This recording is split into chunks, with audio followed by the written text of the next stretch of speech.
Keep spawning culture.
Hey y'all, it's Andrew Reed, Mossy Creek Mushrooms, MushRune Cast. Oh, Myco Nerd, you jumped the gun. No Samantha here right now. She'll be back. You guys know, she's grabbing the coffee. Because I am glitching, apparently. Glitching again. You make sure I don't have other resources running. I don't, and we're good. Yeah, Samantha will be back here in just a few minutes. I saw that she, I got the notification she paid the coffee shop, so she's a few minutes away. But I'm excited. I'm not caffeinated, but I'm excited. We've got Jacob Wolves joining us here in a little bit from Mongolia, which is really interesting because it's like 5 o'clock in the morning his time, and who knows? I don't even know if he got any sleep, so we'll see. But we'll have him join us here in about 10, 15 minutes. We're going to give everybody a chance to get in here and get the audience build up just a little bit. What's up, everybody? Hello, Yanmo and Myco Nerd.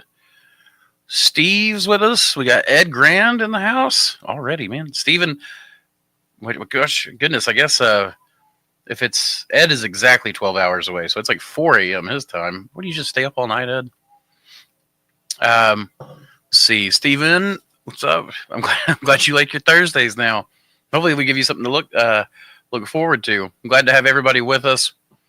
Again, if you're joining us on Instagram, please remember that I cannot see the chat. So feel free to join us on YouTube or X, because YouTube and X both, those lives all collate right here to where I can see it in the command center. Otherwise, I have to go all the way to another tab to see you guys. And that is not conducive to a conversation. Not whenever I am already engrossed. So, let's see. You guys got me. I was trying to slam down some popcorn right before we started. What's up, DeWitt? Glad to have you on here from Kentucky. It means you're not too far from me. Just a little hop skip to the north. Well, today we're going to be talking about some cool things. Of course, we're going to have our normal Q&A session for everybody. And we're going to try to pry some information out of Jacob to see what are some of the unique challenges of farming in Mongolia. He sent us some video of his farm, some pictures, and hopefully we'll get to see a different side to things on the opposite end of the world. So I'm pretty excited for the show.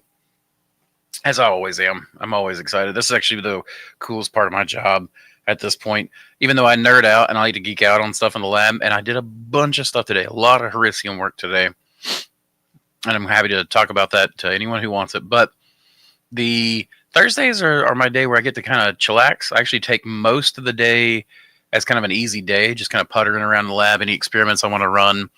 And then I get to do the show, and where it takes 3 or 4 hours, I usually sleep in, and then Samantha and I go on a date night afterwards, so we make it just a little bit easier on us. But I did get a lot of spawn. Let's see, like a lot of Hericium spawn made up. And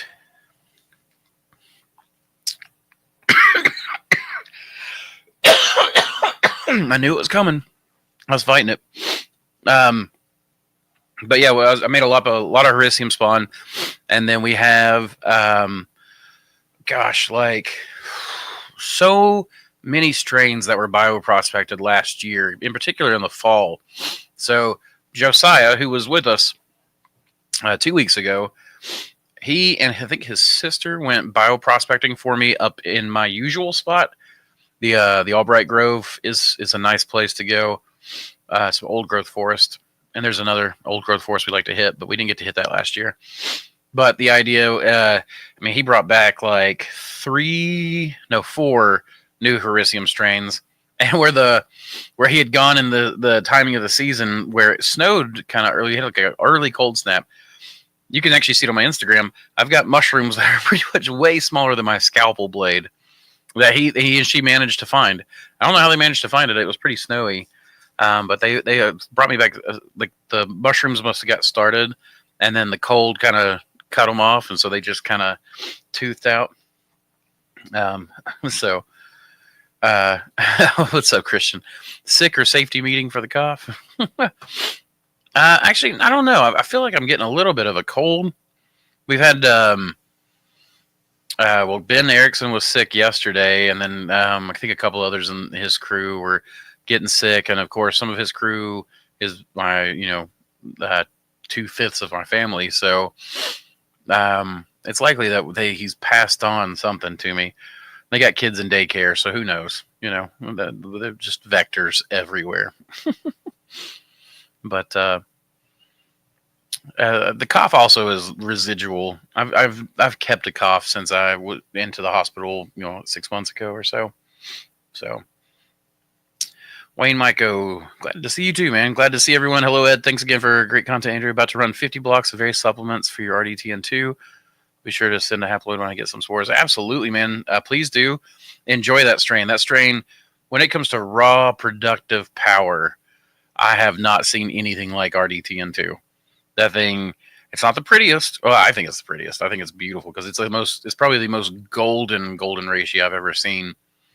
But it is just, it's not like, what's that strain by Ryan Paul Gates where it just grows perfectly straight in the bags, and it's like these beautiful little dark red fingers.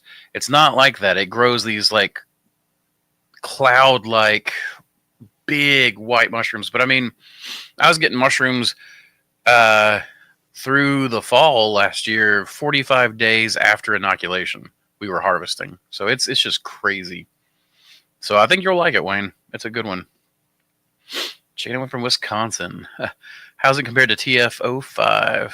So that's terrestrial funga 05. As far as like extraction methods go, it's an untested strain, but I think TF05 is untested as well. So I'm not entirely sure. I have I bought every single one of his Kurtzii. So the Ganoderma Kurtzii, because I want to try breeding, some of the reishis together, or did, and I still am planning on doing that eventually. Even though I've pretty much shuttered the breeding programs right now in favor of the bioprospecting. So we'll see how that goes, but it's a Kurtzii. I'm pretty sure it's Kurtzii. We're still waiting back to hear from the DNA barcoding. Good afternoon, Jacob. Glad to see you. Hey, man, I saw your text, Jacob. I am not ignoring you. I have just been slammed. But all of that stuff sounds really exciting. And the strain list, I'll get back to you on as well. But yeah, glad to see you on the show, man. Yes. Welcome to the show, Samantha. Thanks. I got caffeine, y'all. All right. So, oh, man. No, we're having a slow start. That is, like I said, it's me booting up. I grabbed 5 species of reishi from Fungi Florist. Going to do some as well. He lives near me.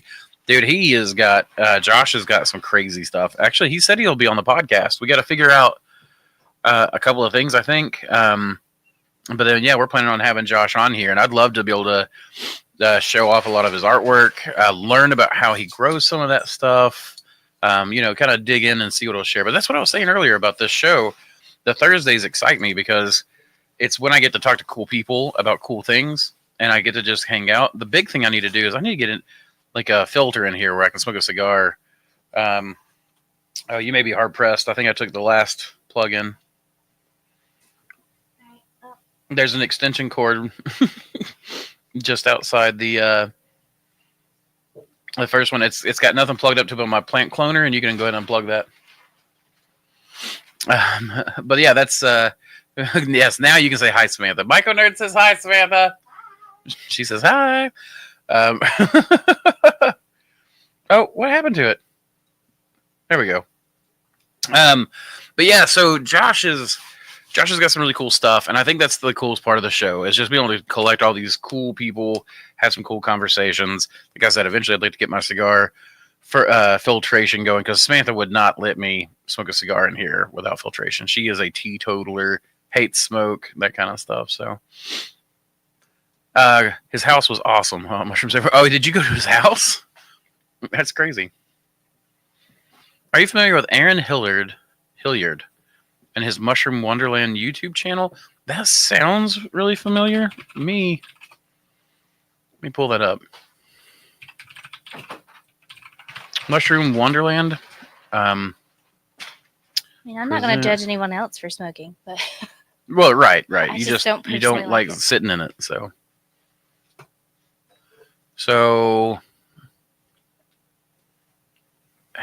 boom, there we go. So Mushroom Wonderland, it looks like I am subscribed, so I have heard of it.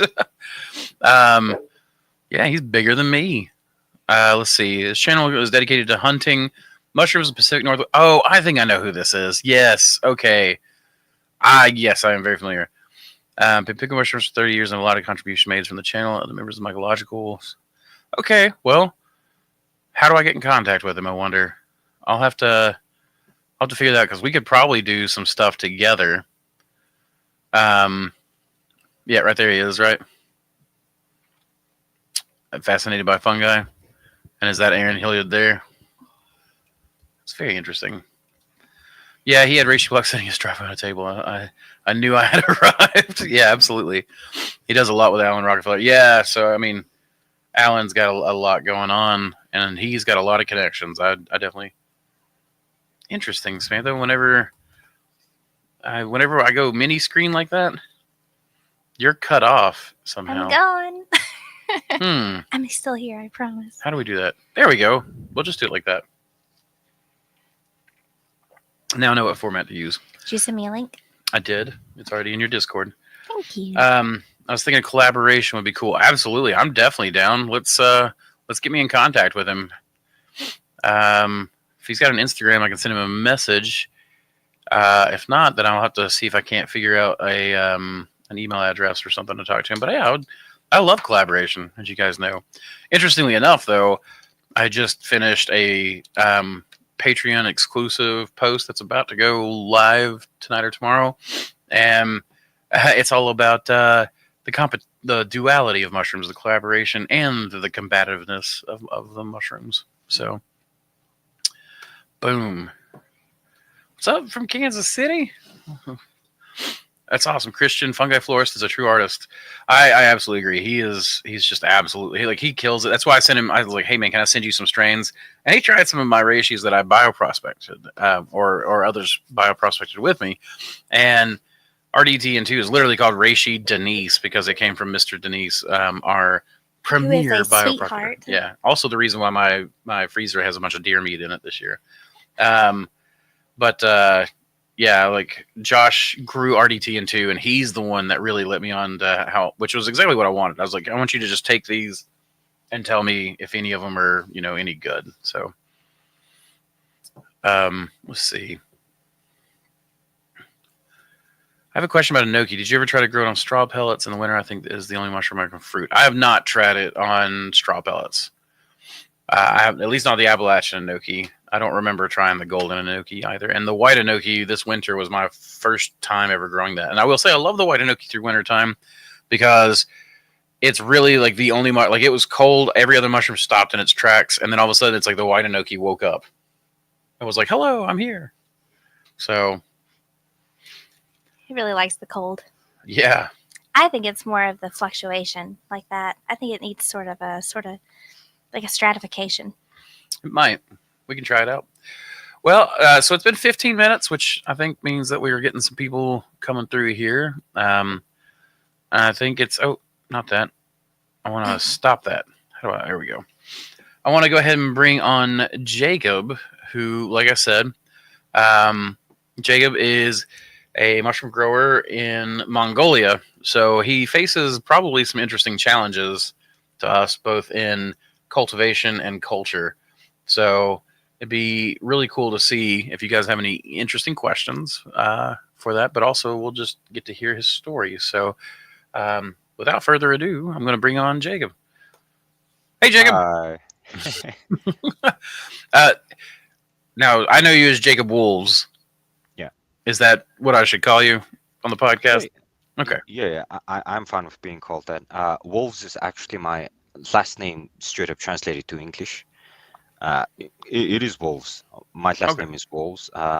We in Mongolia we don't actually use the sort of clan last name that the Westerners use. We take our father's name as our last name, which is kind your of father's first name. Yeah, father's first name. Yeah. Oh, okay. So your father's first name was Wolves? No. Oh, you're saying okay. So that's where the O you stands. adapted. Gotcha. Yeah, I adapted. Yeah, that's where the O stands for. So the Wolves is my actual last name if you translate it properly, I suppose. And Jacob was just a name that I grew up with. I spent a lot of time during my teenage years with a lot of foreigners. So and they gave me the nickname Jacob. So yeah, it just stuck with me. That's a good name. I've always liked Jacob. I mean, I've always liked Jacob the person, but I mean the name as well. Jacob Howard is pretty good too. Jacob what? Howard. Oh yeah, he's kick ass. There's actually quite a few Jacobs that are. There's Culver. There's Wolves. There's Howard. There's oh goodness, I better not start listing them all because there's probably like 15 of them. But to be fair, there's one of the most common names. There are a lot of Samanthas and Andrews too. Yeah, that's true. What'd you say, Jacob? Oh, Jacob is one of the most common names in the US, no? Mm-hmm. In a very specific generation, I think. It is, yeah. Like the year I was born, Andrew was the third most common boy's name. So there's a lot. Like I grew up with a lot of Andrews, a lot of Jessicas too. There were a lot of Jessicas. But so why don't you do a short introductory to yourself? Like, who are you? What are you doing? Where are you? Okay. So I'm in the capital city of Mongolia, which is Ulaanbaatar. I say capital city, but it's more than 70% of our people live here. There are barely any herders these days. And there aren't a lot of other cities, big cities per se. This is the only mega city that we have. I basically stumbled onto mushrooms a long time ago through the active parts. I'm the sort of person who says, "Oh, I can't get this. I'll do it myself." So I got into actives.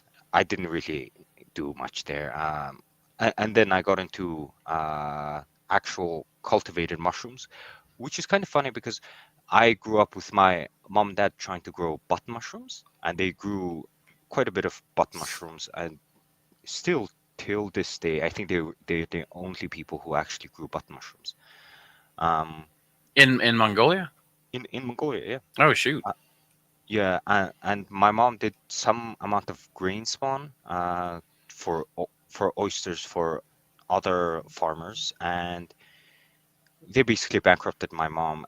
They took advantage of her in various ways in business practices, and they bankrupted my mom, and my mom got sick and tired of mushrooms, and she said, "I'm never touching mushrooms again." And guess what?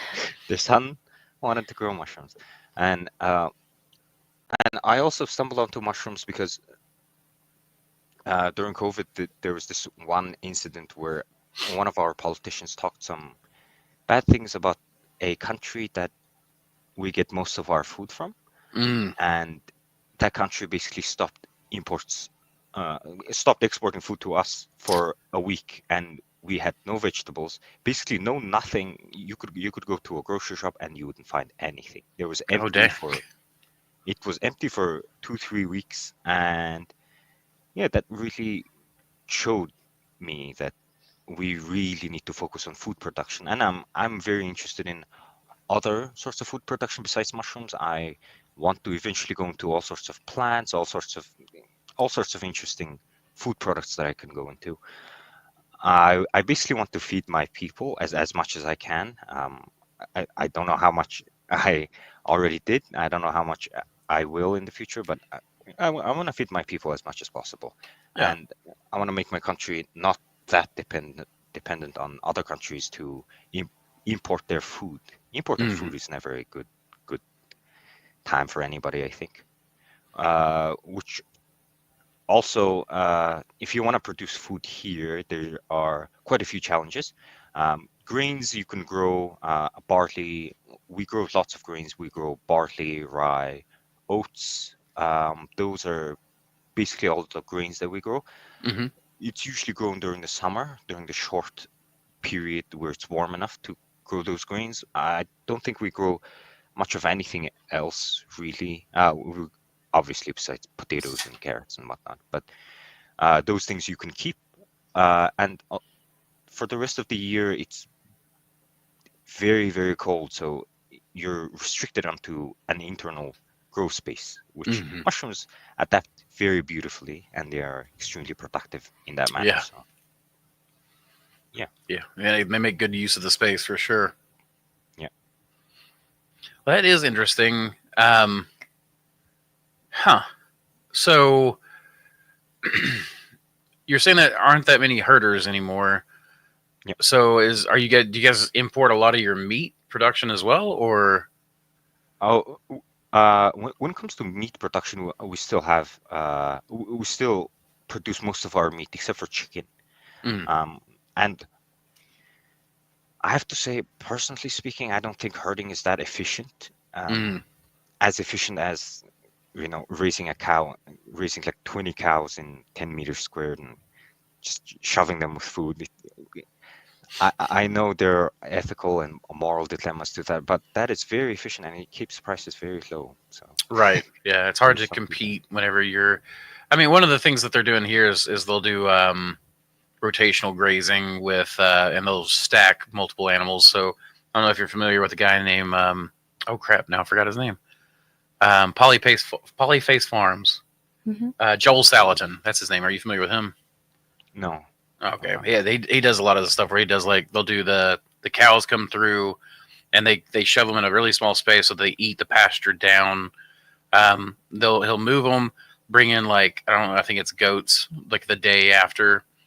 So they'll eat the browse that's growing up and whatnot. And then at some point, like he knows like okay, the fly larva will hatch on this date. So they bring in chickens right then. Mm. And then the chickens come in, scratch up all the manure, spread it around, and eat the worms and all that kind of stuff. So they're able to, I mean, they're really efficient. And they do like pasture pork and stuff like that. But the way they get around that, they don't have to pay for feed or anything like that. So it makes it a little bit more um, price conscious, I guess, even though, they're really after the sustainable efforts primarily. Yeah, But chickens really seem that way. They're very they cooperate very well with other sorts of systems that you build up. mm, Um, yeah, for sure. I think chickens are a pretty important part of a lot of integral systems. They provide so many services.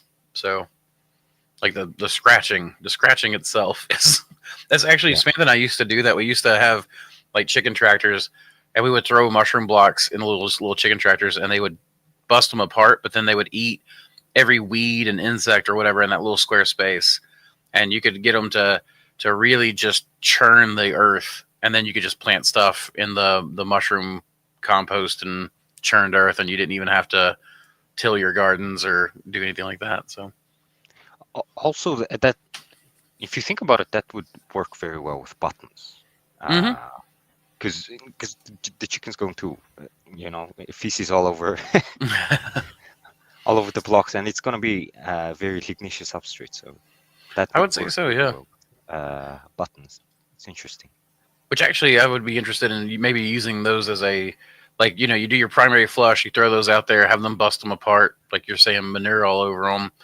But then when those mushrooms come up, maybe you don't harvest those mushrooms, you just let those bring in insects and then allow the insects Oh, to be the high interesting. protein food for the chickens. So, Hmm. see, I like that stacking stuff. Yeah. Go ahead, Sam. Oh, well, something that we used to do as well is whenever we would finish our flush from the blocks, we would lay that out into trays, and then we would plant seeds and do microgreens Mm. from that, and then turn around and we'd trim the top, eat the microgreens, and then throw out the leftover little bits and of the stem. Yep. Let them grow back slightly and have like a secondary flush, but then feed that part to the chickens. And we had quail and Ducks. ducks and geese and everything else like that, and then harvesting the eggs as well. So you'd have mushrooms, microgreens, eggs, and then the meat from them too. And it's definitely a neat system to be able to feed one into the other and have that kind of stacked, stepped situation. Plus, eggs are like my favorite food. I mean, every food's like my favorite food, but eggs are like. Well, Spicy eggs. Yeah. Well, there's stupid. There's Samantha's like I said, the spicy eggs, because yesterday I made some hot sauce or some pepper sauce, and I just made some scrambled eggs with the hot sauce on it or whatever. So spicy eggs. That's like a family treats: mushrooms, onions, and spicy eggs. Interesting. It's good.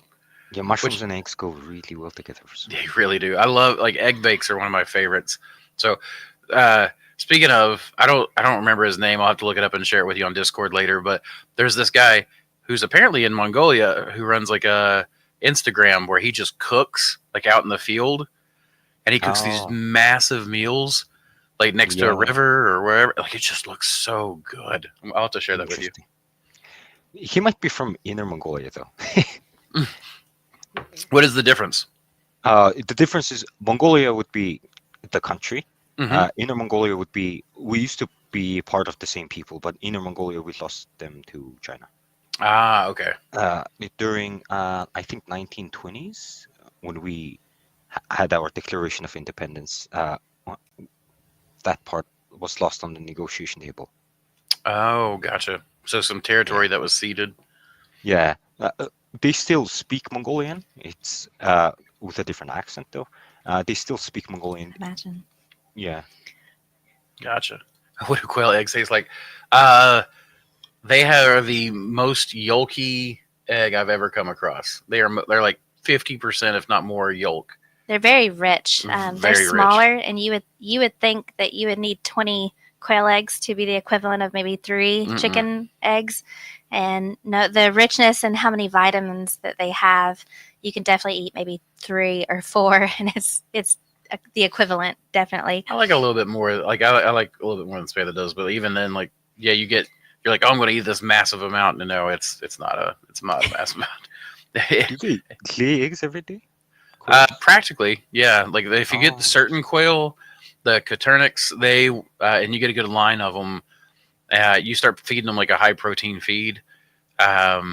Jackie, who worked for us, used to make his own. He used to run Showbirds, so he had designed this like really cheap but really efficient diet to keep birds healthy. And man, our ducks would lay eggs every day, but the quail would lay sometimes 2 or 3 times a day. The females that laid 2 or 3 times a day were prized. Yeah. Burnt ends and a red amber beer are my favorite foods. I can see that. I like burnt ends are one of my favorites too. You familiar with burnt ends? No. It's I don't so know what basically, those are. so like whenever you're smoking food for like barbecue, like American barbecue Yeah. or whatever, you like slow smoke the food. But a lot of times you'll get, like, if you're doing a roast, you'll have on the ends it'll be burnt, kind of burnt, and, yeah, crunchy and that kind of stuff. And a lot of times people will take those, macerate them somehow, either cut them up or just pull them apart at that point, and you throw them in like beans or dip them in sauce and just eat them. Those It's are the Ah, parts that taste best. exactly, yeah, that's exactly. It's like Yeah. candied, the crunchy bits. the crunchy bits. Um, so what kind of mushrooms are you growing over there in Mongolia?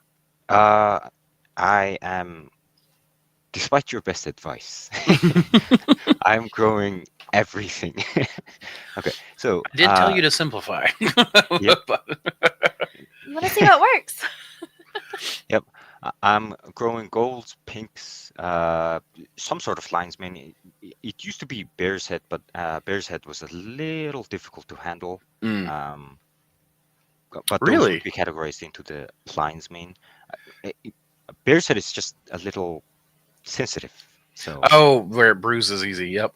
yeah. And I don't want to put them in a package and bring them to my restaurants. And why are they black? Mm, And I have no explanation for it. Oh, it just bruises easily. But yeah, some sort of lion's mane. I'm trying to grow comb's tooth. Uh, let's see how the cultures go. I'm gonna start with the enoki very soon. I hmm have constant production of chestnuts and Piapino. My previous Piapino was Velvet Piapino, but I'm preferring Little Boy Piapino over it. Little Boy Excellent. Poplar. Yep. Yeah, Little Boy Poplar seems a lot more uniform and also a lot tougher than Velvet Piapino. Velvet Piapino is just very measly, gets broken very easily. Well, and I found that the caps for the velvet PF, like the caps really wrinkled for me. Yeah, They yeah, get yeah. that really It wrinkly does look. on the top. Yeah. Yeah, Yeah. it does that. Um, um, Black Pearl Kings. Uh, I really don't want to touch any other kings. I'm very gifted in growing blotch and bacteria, so I'm not sure how much I want to touch Uringi. Um, any sort of whites, and for blues, for the longest time, despite your advice as well, I never stopped King Blue. That's I, okay. I don't know. It's just no other blue is the same way. I'm quite interested in how Rocket Top does. If it has the as thick or a similar thicker stem, I'm Uh huh. very interested because all these other stuff uh, like Maple Arch, where the stem is very thick and very thin, I'm not very fond of those. Mm. Rifle Creek, I grew for quite a bit. They were my main mushrooms during the summer. Yeah, I really liked Rifle Creek, but the shelf life is shelf life of the mushroom is not that long, so it just Yeah. doesn't work that well for commercial purposes sometimes. But, but Yeah. It depends on it how is good. fast you can get it to market or to your restaurants. That's for sure. Rifle Yeah. Creek, I've noticed I do have to pick it a little bit younger, which is fine because it's got those little. I don't know. It looks like I don't know if you're familiar with like Cinnabons, but it looks like little Cinnabons growing, like these little Oh, yeah, cinnamon yeah, doughy things. But yeah. Wayne Michael says, I want to see a functional lab in a yurt. Yeah. Not gonna be anytime soon. Yeah, I was going to say. Jacob was just talking about how there's not many herders left, and he lives in like the only mega city. So, Yeah. um, I have a question. go ahead. So, what does a typical summer look like for you, Jacob? Because when you say summer, I sit there and think of our East Tennessee summers. So, I Mm, want to see your ecological variants and what Oh, that looks like. oh. Everything grows green, same as every other summers, I'd say. Uh, One thing that's very interesting though is that our we don't get a lot of rainfall for a very long time. So for quite a bit, it will get to the what is it in Fahrenheit? Into the 80s already, and there's going to be no greens because there's no rainfall. And interesting. for quite a bit during dry years, especially during June, everything's still sort of decayed and yellowed and died out. And once the rains come, I think it's pretty similar to every other summer out there. Everything's green, everything's fruiting and sprouting. Yeah, But that would Okay. be you guys have like a lot more grasslands than forest lands, right? But though you did show me some yeah, pictures yeah, of some forest lands that what you had visited, I guess. yeah. Forest would be very. small and limited to the northern area, which is Mm. around my city, to the northern area of Mongolia, and the rest of the country is just mostly plains, the steppes, except for the south where there's a bit of a big desert going on there, Gobi Yeah. Desert. Yeah. Okay. So you have access to the Gobi Desert? Yeah, I do. Okay. My dad did an expedition there just last year, I think. Yeah, Really? yeah. My dad's one of the biggest zoologists in the country, and we did host, and he has a big butterfly hobby. So That's we, cool. I grew up hosting a lot of people, a lot of foreigners. Hmm. My dad has lots of Eastern European friends who are You also interested in butterflies and so on. well, you wait till I can get out there, buddy, because Yeah, yeah, I'm going to want to see it all, every bit of it. yeah. Once I'm done with the expansion and I double my production and I get my yields consistent, I want to bring you guys over. Mm. Because previously, as you can see in the video, there's nothing impressive there. I mean, I thought it was fairly impressive, though. I will say that it was. It reminded me of what Ed Grand said when he was with us, where people were like, "How do you grow mushrooms in Thailand?" And he's like, "Pretty much the same way you grow mushrooms where you're at." You know, and it was like, Yeah, okay, exactly. Yeah. there's going to be some challenges for sure. But Cliff says, "What do you use for grain and supplements in Mongolia? Can you get oats and soy?" I can't get my hands on soy at all. I can You get my hands on. can't get I hands on can't. soy. I can't. Okay. I do have access to oats. There's Mongolian produced and Russian produced. I have a slight favoritism towards the Russian one Mm. because it's just consistent. There's no extra bunch of stuff in it. Oh, sometimes when you buy a Mongolian produced oats, half of it is just trash. So Mm. Oh no. yeah, That's disappointing to hear, though, because you want to be able to support, like you yeah, said, I you know. want to feed your country. You want to be able to support it too. But Yeah, and I want to buy as much of the locally grown ingredients as much as possible. Still, for wood pellets, I still go with the uh, domestic production rather than Mm. importing it from Russia. Although Russian ones would be a lot better, a lot more standardized. There wouldn't be no issues with like one batch being impossible to hydrate. Mm. Yeah, that's what happens with Mongolian stuff sometimes, where the quality goes up and down, up and down. So Interesting. So yeah, you guys yeah, have. It sounds kind of like, I mean, honestly, like a fringe territory or a frontier territory um, where you've got access to stuff, but it ends up, like you said, quality going up and down depending on what they can access at the time. yeah, and it's for my wood, it's just mostly softwood. We don't have much of hardwood at all, except for the occasional birch, and you can't cut down birch in the country because that's just about the only native hardwood species. I can't Mm. cut. I don't have permission to cut down birch, so Oh, it's just so mostly they're protected. yeah, they're protected. Okay. Yeah, and so mostly it's just I grow everything on softwood. It seems to work relatively fine.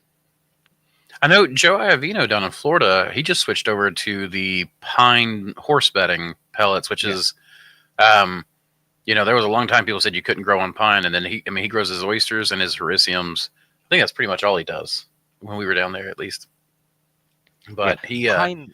he grows some As pine. far as softwoods go, it seems pine is the most decent one.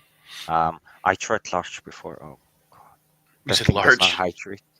That thing does not hydrate, and it leaves this taste on my hericiums. It just We had it's dry. a Yeah. noticeable. Um, I cannot remember what we used. Was it the hemp pellets? But the hericium seemed to carry some of the taste. Yeah. Um, Oh and God, And smell. and smell, yeah, like it It was. was heard slightly some story. horrific. Yeah, you're right. Well, yeah, of us cooking, like we only did it that one Yeah. time, but then the hemp was the same way where you could not get it to hydrate. The hemp herds, they would not hydrate, and then the flavor, like you're sitting there trying to chew on this hericium, and it's like I'm getting Yeah. kind of a bleachy, resinousy, piney Oh no. taste. So Oh no. Right. Yes. I mean, so I definitely get that. But you have access to oats. Are you growing? Do you have like oat whole pellets and things, or are you doing more like whole oats or rolled? Or I mean, how does that? What form does the supplement come to you? The only oats I can get my hands on, only oats sort of products that is in bulk. If I Hmm. don't want to overpay an exorbitant amount for rolled oats, which I don't want to. Uh, the only commercial stuff that I can get is just whole oats. Mm, Yeah, I just grow on whole oats, and everything has been working relatively fine. okay. Uh, I recently started looking into animal feeds, and I imagine if you guys are still, like you were saying, still have a lot of meat production in country. I don't know how much of that is grazing grass fed or how much of that is grain fed. Because the way you were talking, it kind of sounded like a lot of it was still pastured. But do you guys have pretty good access to the high protein feeds and things like that? Because we found a commodity feed here that's like 20% protein and only like $10 for 50 pounds. That sounds Um, like a good deal. yeah, I'm about to trial it. I just bought the bags yesterday, but I think it was like 10.99 a 50-pound bag, and 20% protein means I think my oats are something like 12%, which means I'll be able to use a lot less of it. So Yeah, it's cheaper and should go further. But yeah. We do have access to commodity feeds. Uh, f- I'm still running my production on pelletized feed. hmm. Um, it's just a mixture of a bunch of ingredients. It mostly comes in from Russia. Uh, we import tons and tons and tons and tons of commodity feed into the Gotcha. country, which is kind of funny. Everybody says, "Oh, nobody's gonna eat mushrooms. If anything happens, we can just survive off the cattle. Your cattle is not going to survive. Our cattle is not going to survive if imports and exports are cut off." because Anyways, because you guys have gone to a more feed based system, yeah, a more based on the commodities yeah, versus a grazing system, which would leave you guys with a self sufficient basis. I mean, that makes sense. I will yeah, say here, um, you find that a lot of times the cows are still pastured. I'm talking about specifically where I live, not the whole country, but mm, because I don't know, like out west, they have the larger ranches and stuff, but here cows are still mostly pastured and yeah. really only fed concentrated animal feeds the last few weeks of their life, last 2 or 3 or something like that, to build up like a big fat layer to them. Yep. Um, and I like that because I mean it means that if we ever need to be self sufficient around here, we got plenty of cows, and they're still mostly pastured, so they'd just be a little leaner. You got something, Samantha? Oh, okay, I didn't know she moved her finger to her little trigger button, so I thought maybe. Oh, But so you guys, it sounds like you actually have fairly robust access to materials yeah, through yeah. Russia. I assume China as well. You have some access through goods there, or You would be surprised. We don't get a lot of agricultural stuff coming in from China. We mostly get them from Russia. okay. Do you also get your consumer goods, like your fans and stuff like that? Does Oh, that come from Russia, or does that oh, come from China? everything's Chinese. Okay, so your manufactured goods, the stuff, the equipment to produce the mushrooms probably comes from China, and then Yeah, you have most. your base products come from Russia. Yeah, yeah. Do you guys do any trade with India or? No, we are a landlocked country and Mhm. sandwiched right in between Russia and China. We have no Okay, other neighbors, so gotcha. it's a very odd country that we have here. Oh, you've got the grassland sea there, man. So you're not completely. I mean, it's landlocked, but just Yeah, playing. l- there were quite a few memes going around because Russia in Western media is being portrayed as like this big evil monster, and China as well. Hmm. And our country is just sandwiched right in between those two, and we have no other neighbors. So it was quite funny. That is interesting. So, hmm. You feel like you're lumped in. Yeah, yeah. We have Well, we no don't think choice. of you We that way. just have Actually, I to. think most Americans have probably a pretty no offense, but still probably a pretty primitive view of Mongolia. Like Yeah, we're yeah, still thinking pastoral nomads, and you're like, no, 70% of our entire population lives in one city. So, yeah. I mean, I don't blame them. It's, we have a country of just about 3.5 million people, so you don't really see any Mongolians anywhere. wow. Okay. That's interesting. Like, so where I live, Tennessee, has a population of about 9 million. It's maybe about 10 million now after COVID. The city proper, the island of New York City, um, has like 9-10 million people in it. Yeah, So that city has like my entire state's population in it. And I sit there and go, oh, Tennessee's getting crowded. And it's like, it's nothing compared to living on a small island with 9 million people. So, yeah. it's all relative. But then you say, like, I'm pretty sure Mongolia is larger than Tennessee land area wise, Oh, yeah. by a lot. And then just to hear that you guys only have like 3.5 million people, that's just craziness to me. That sounds like Yeah, and so much space. yeah, we are the most scarcely populated country in the world. Really? Okay. Yeah. So how does not to get too far into this, but how does land ownership work there? I mean, does is every square meter of land owned there, Uh, or uh, I'm not sure if everything is owned, but there was a big government program going around to uh, sell sell land. Mhm. You have access, you have rights to however many square kilometer or something, some amount of land. Hmm. If you're a Mongolian citizen. Oh, you just straight up have rights to it? Yeah, yeah, you just straight Oh, up have rights to it. Yeah. wow.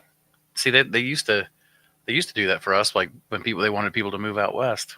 That Yeah, was it, yeah, 40 I acres think and a that was mule. the yeah. Interesting. Wayne Myco says, can Jacob give us a quick description of his fruiting room temps, relative humidity, fresh air exchange, etc.? While you are doing that, if you don't mind, I'll go ahead and pull up the video tour of your op there. Oh, nice.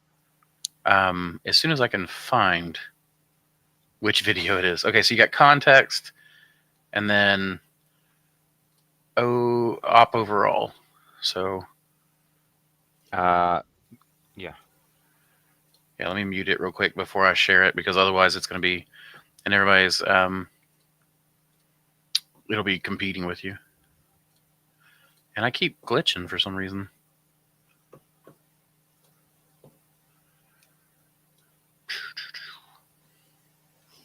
Okay, there we go. So that's your op. But yeah, if you want to go in and do a little bit of explanation of your Yep. fruiting room temps and all that kind of stuff, and I'll just have this stuff playing in the background.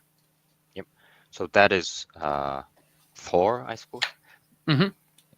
I've got an amazing dad who will build everything. Your dad builds stuff for you? Yeah, that bagger my dad built That's for me. awesome. Okay. It's a very nice bagger. Um, Looks like you that's build a out of very sheet metal. Mongolian thing. You That's a look at what? that's a very Mongolian behavior. You look at equipment or anything complicated and you go, yeah, I can make it. Oh, good. Self-sufficient. That's right. Yeah, that is my small pile of my leftover pellet feed. Okay. Yeah, I have a separate batch in their garage. Also to give context, this is a basement floor of a kindergarten. So yeah, this was my op, and now I'm expanding onto a place where it was previously a restaurant, also another basement floor. Interesting. So Yeah. you're expanding into two different places, or is it expanding like the overall op? It's like one Oh, shared basement, or I'm a- at the moment I'm just moving moving mushrooms to the new place, and that's gonna have enough space for me to double production. And this place, I'm trying to use it for something else, maybe some sort of fodder production, some sort of indoors farming. okay, I don't know what I'm gonna go into. fair enough. Yeah. Yeah. Okay. Oh, so that's my ventilation. It's sucking in air. You have to sort of cushion it with that, insulate it with something, because otherwise you get a lot of frost. Oh, I didn't think Yeah. about how cold it must get there for you. Yeah. You see on the bottom right there, there's a bit of a frost. I see it. Oh, well, right Yeah. here. No, no, no. The black part. Right on the Oh, the indenting. white on Yeah. the black. Gotcha. Yeah, yeah. And that melts, and it just gets messy everywhere. Interesting. Is that what So that that, bin is for? yeah, Catch the drips. yeah, I've got drip pans everywhere, man. Don't. yeah. And it's Oh, you got to running, go a long way too. yeah, and it's running all the way, and that's for a reason. It's running all the way through that pipes Hmm. through. What's very common in our country is that because it's so cold, if you build anything, you have to build it with heating in mind, because Mm. otherwise you're not very bright. So Fair we enough. have a centralized system where hot water is piped through radiators. So Hmm. we have a centralized heating system. So those pipes are just connected to the radiators. So during that long trip, the air gets heated up enough and then gets vented into my preconditioning room. Okay, so that's run alongside one of the pipes. Yeah, yeah, Okay, Just to warm the air. I like that. Yeah, kind of cheating the system. yeah, Okay, I never give Just get up. an ambient transfer. yeah. I Smart. didn't put that up. Oh, you It didn't was put that there when I up. went. Yeah. That's funny. Although Um, surprisingly, it's helpful for running a mushroom farm. no kidding, man. Sometimes you want to gouge your eyes out growing mushrooms, but Yeah. um, ooh, Oh, what is that's my this? beautiful pasteurizer that my dad also built for me. That is way prettier than mine and way better insulated. Yeah, and as you can see, if you pause it right there, right in where my hand is, that's a place where you can put a water gate. And is water gate the right word? It's a water trap where it traps the steam from leaking out all over the place. Because I'm in the basement and I'm pasteurizing in the basement, I can't let the steam leak out Right, because everywhere. otherwise you'll have mold all over your ceiling and Yeah, drywall. Yeah, we did that and one time. We destroyed a room and had to completely I, rip it out and rebuild it. yeah, That was our first indoor steamer. So yeah, yeah. So I put everything in 2 rows. I'd like it where the steam can touch every single block without having to travel through one. okay, Yeah, I put it interesting. onto 2 columns. Those uh, wooden panels panels on the sides, we just put them on the bottom, so the bottom blocks don't get overhydrated. Oh, That used gotcha. to happen a lot, and it took me Because they would the suck up first some of the water. yeah, yeah, yeah, Yeah, yeah.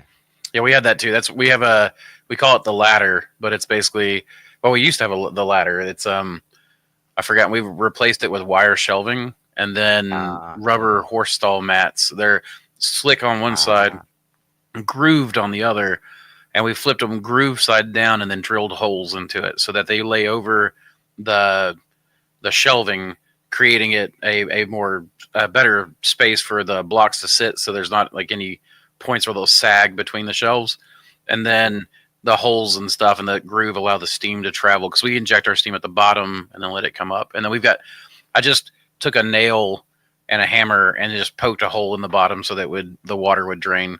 Um, but I can do that because I can just allow my steam to go out where it's outside.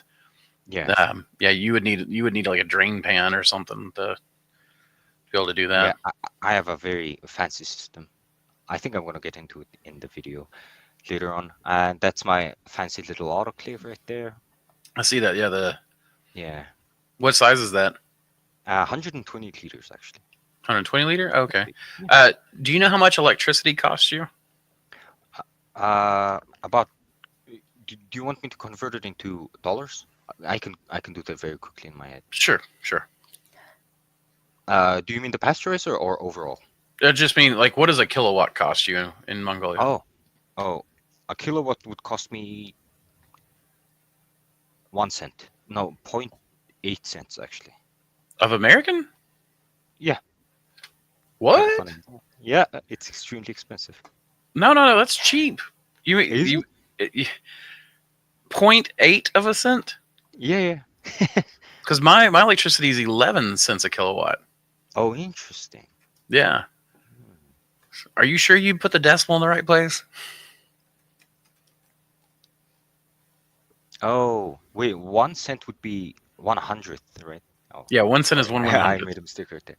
Y- No, 7 cents, 8 cents, I think, Okay. around. Eight, Yeah, 8 cents would make sense to me. I was because ours used to be 6 cents yeah. Yeah, until COVID. And when COVID, it went up to 11. now it's 12.2. Is that from It's 2023.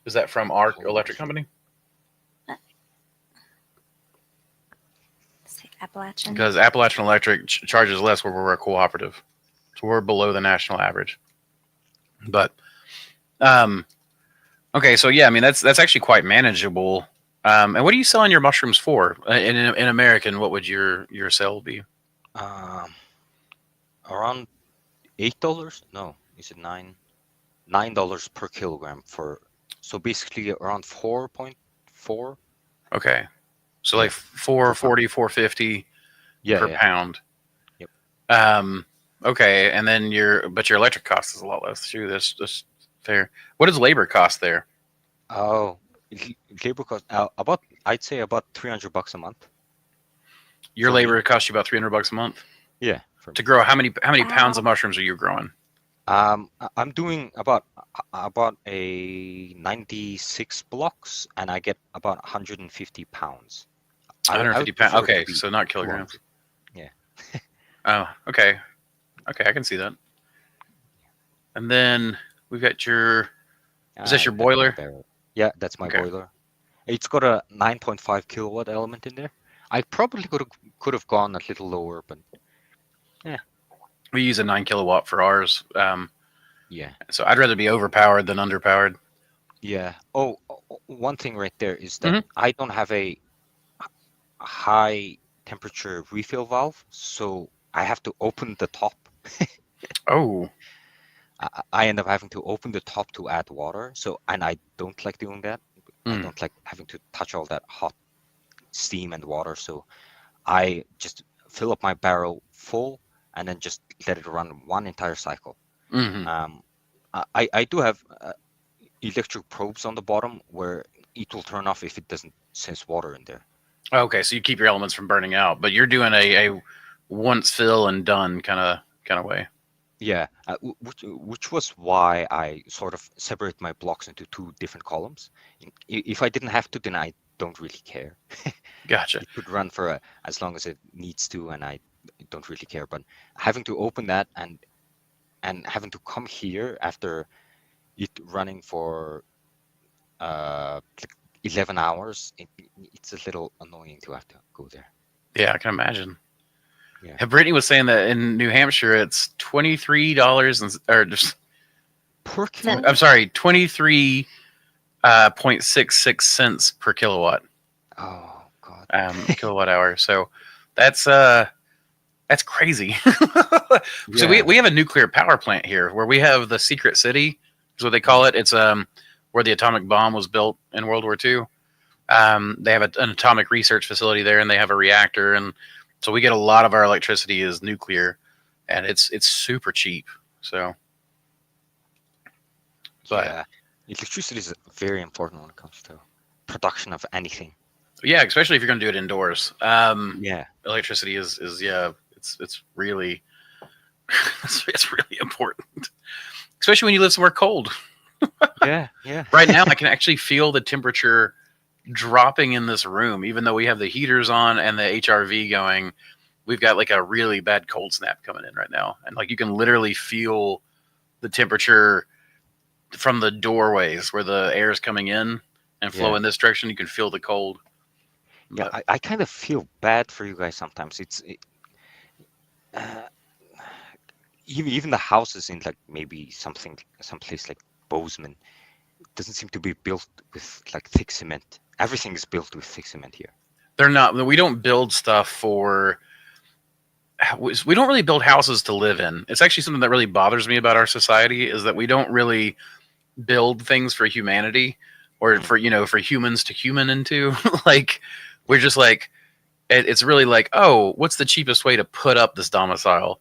And then we expect that all of our needs are going to be taken care of, through the walls. So like heating and cooling and fresh water and all that stuff comes through.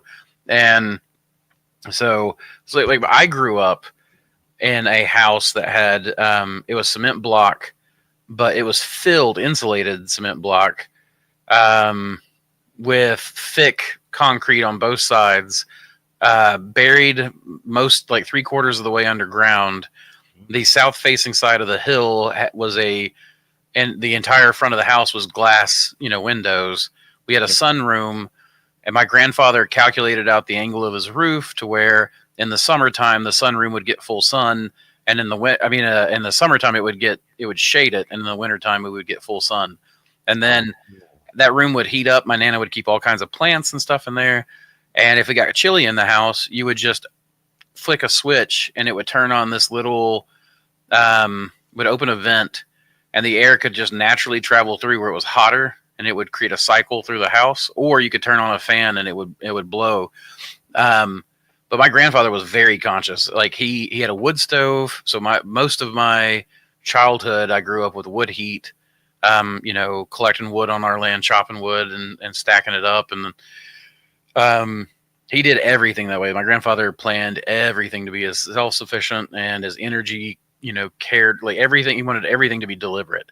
And that's something that people don't. They just design a house and throw it down, and they don't really think deliberately about it. So I agree. I feel sorry for us too a lot of times. Yeah.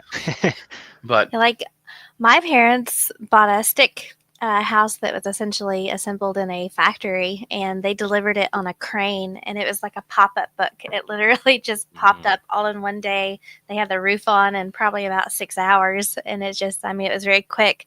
But it's also, everything's made with the 2x4s, and it's not as sturdy as a concrete and your parents' home. house is not like energy efficient comparatively. Like that upstairs gets cold and it gets hot, and you can air conditioning it and stuff, but it's expensive too, which is why they cut that top floor off. Now they did try to design it in such a way that the basement is bermed, so you have a cooler air, and then it's 3 stories, so you would open up the bottom where the basement is and all the cooler air is, and then you would open the middle door and open the windows on the 3rd floor, and it would pull that cool air throughout the house, and vice versa. And they have a wood stove in the very bottom, and again, you would essentially that dynamic of pulling the warm air up and into the topper levels. But yeah, it gets cold sometimes. Oh yeah. Let's see. So we're going back through. You must be talking about where you're weighing it down with the water. Yeah, I do that. I have a controller right there. I can set up a specific runtime. Okay. Yeah, on that little device right there, KG3160 or something. Yeah. Yeah. That's your controller. Yeah, that's my controller. I can also turn it off right there with a whatchamacallit. What's the switch thing? We call it automat here. The electrical switch thing, like a fuse. Yeah, or breaker. Yeah, that's my breaker box. Gotcha. Breaker box. Yeah. Roger that. So. Yeah. And the steam travels through that. It's very well insulated. Everything is insulated with rock wool. Okay. Yeah. My dad's very handy with insulating stuff. That's fire retardant too, right? Rock wool is, yeah. Yeah. I think so, yeah. As long as you don't put an electric charge to it. Yep. And the steam gets vented out that pipe right there. What do you do? Hook it up to something to vent it? Yeah, that's a car radiator right there. Okay. I just turn on the car radiator, and all the steam that's escaping just condenses. Water. Yeah, condenses into water. You basically built a condenser out of a car radiator. I freaking love it. Yeah. That's awesome. It heats up the entire place though. So my grow room gets a little too hot. Mm. Yeah, and now my grow room is going to be in a separate area, so I don't think I have to worry about that as At the new much. place. Yeah, yeah, Okay. You- yeah, You're explaining the radiator there now. yeah. I'm explaining the radiator. It just connects perfectly to that little vent right there. I used to have like a actual metal pipe running through that. Oh, I was Oh. explaining how right here I have to make sure to put the car Ah. radiator on a timer in case people want to build this.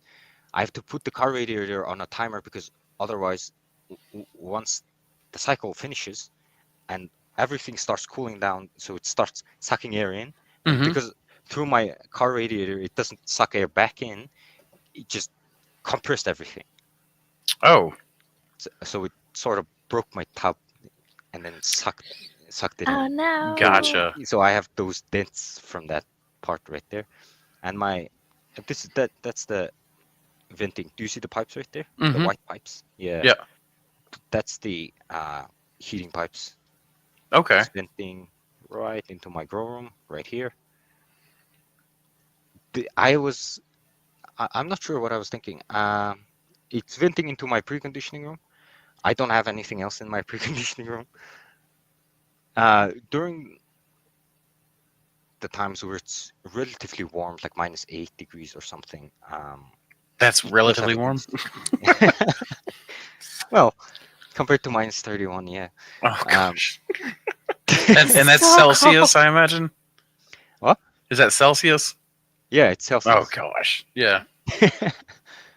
Then, when it's relatively warm, my grow room, that piping heats up way too much sometimes. It heats it up way Gotcha. too much sometimes. So my grow room ends up being in Fahrenheit, in the 80s sometimes. I try not to Okay. make it. Uh, right now, That's it's not the worst though, especially if it's just spikes. yeah, I mean, it's still not perfect, but yeah. yeah. Right now, at the moment, my grow room is around in the 40s, I think, or in the 50s, in the lower 50s or upper 40s in Fahrenheit. Okay. Those are my king blues. Oh, that blotch right there. Blotch right where? Show it to me. Right underneath my hand. Oh, right, like right here. Yeah, yeah. It has Eh, a tendency to blotch on the top and doesn't blotch on the bottom, which Yeah. is quite interesting. So I'm guessing it has to do with my U cut. So I'm trialing out a reverse U cut, sort of an Gotcha. N cut maybe. Yeah. See how that I does.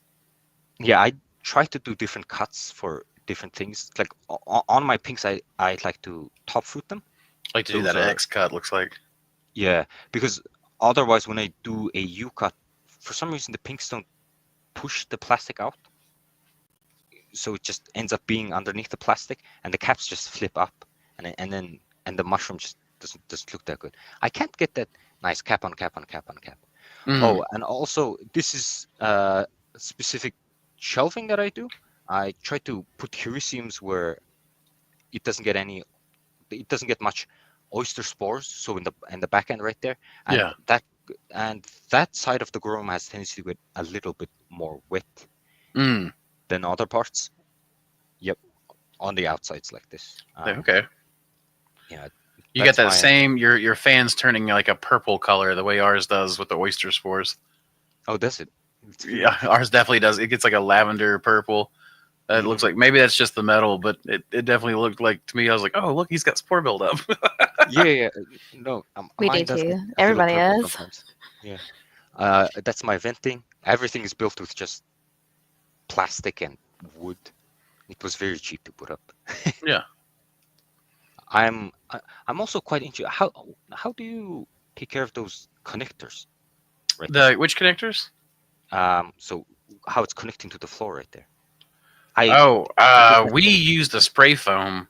So what we did was a line of spray foam, with the insulator foam, and then once it dried and cured, we just came in with a knife and cut off all the like bulbous waste pieces. So there's just a foam layer. Like we don't have these connectors We anymore. have caulk, like the white. We do a silicone caulk as Yeah, the well in some of silicone. them, but Yeah.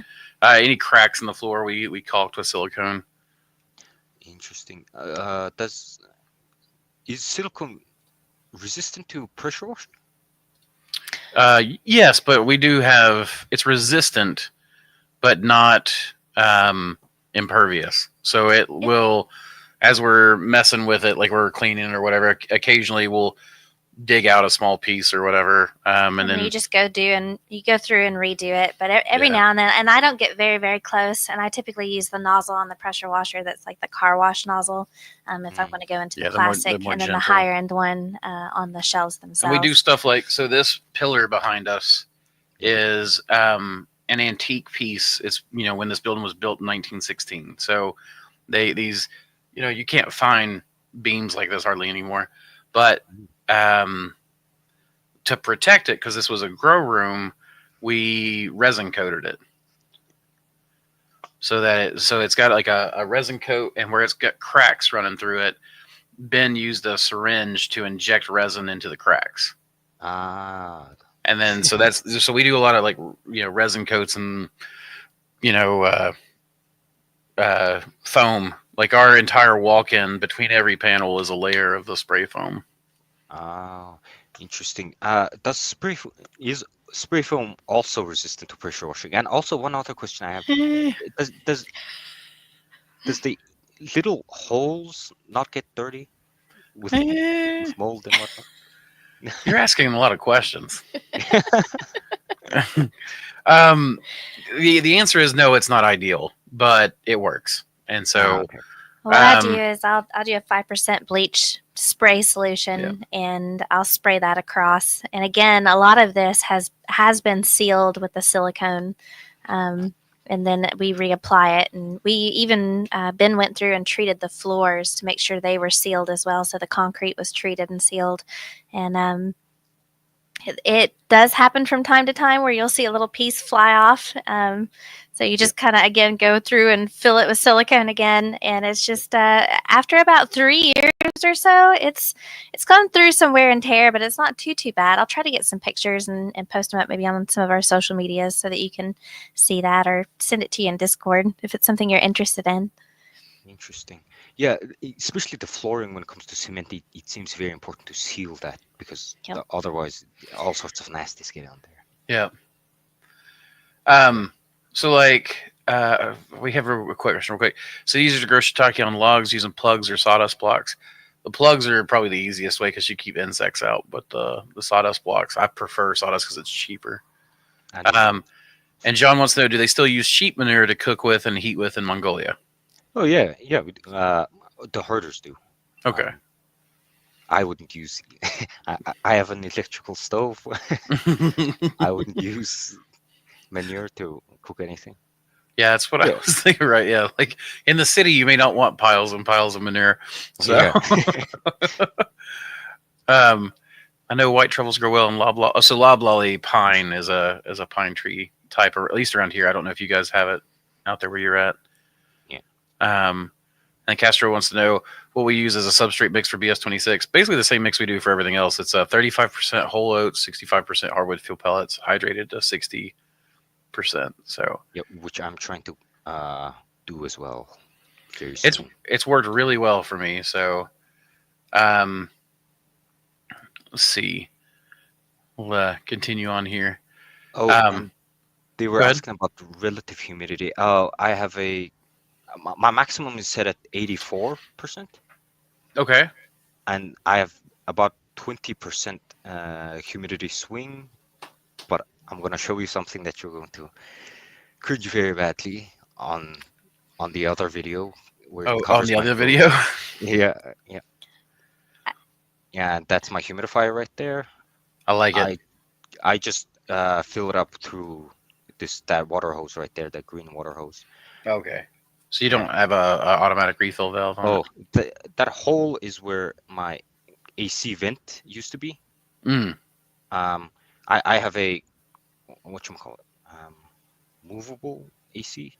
Oh, yeah, portable AC. Yeah, portable AC, and that requires venting to go out so the heat could escape elsewhere.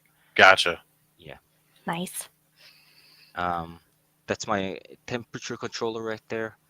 It's not very useful during winter because I'm not really heating things up. Okay. So it's not in use now, Yeah, yeah. or you're not having to heat it at all. I'm not having to heat the grow room at all, actually, Okay.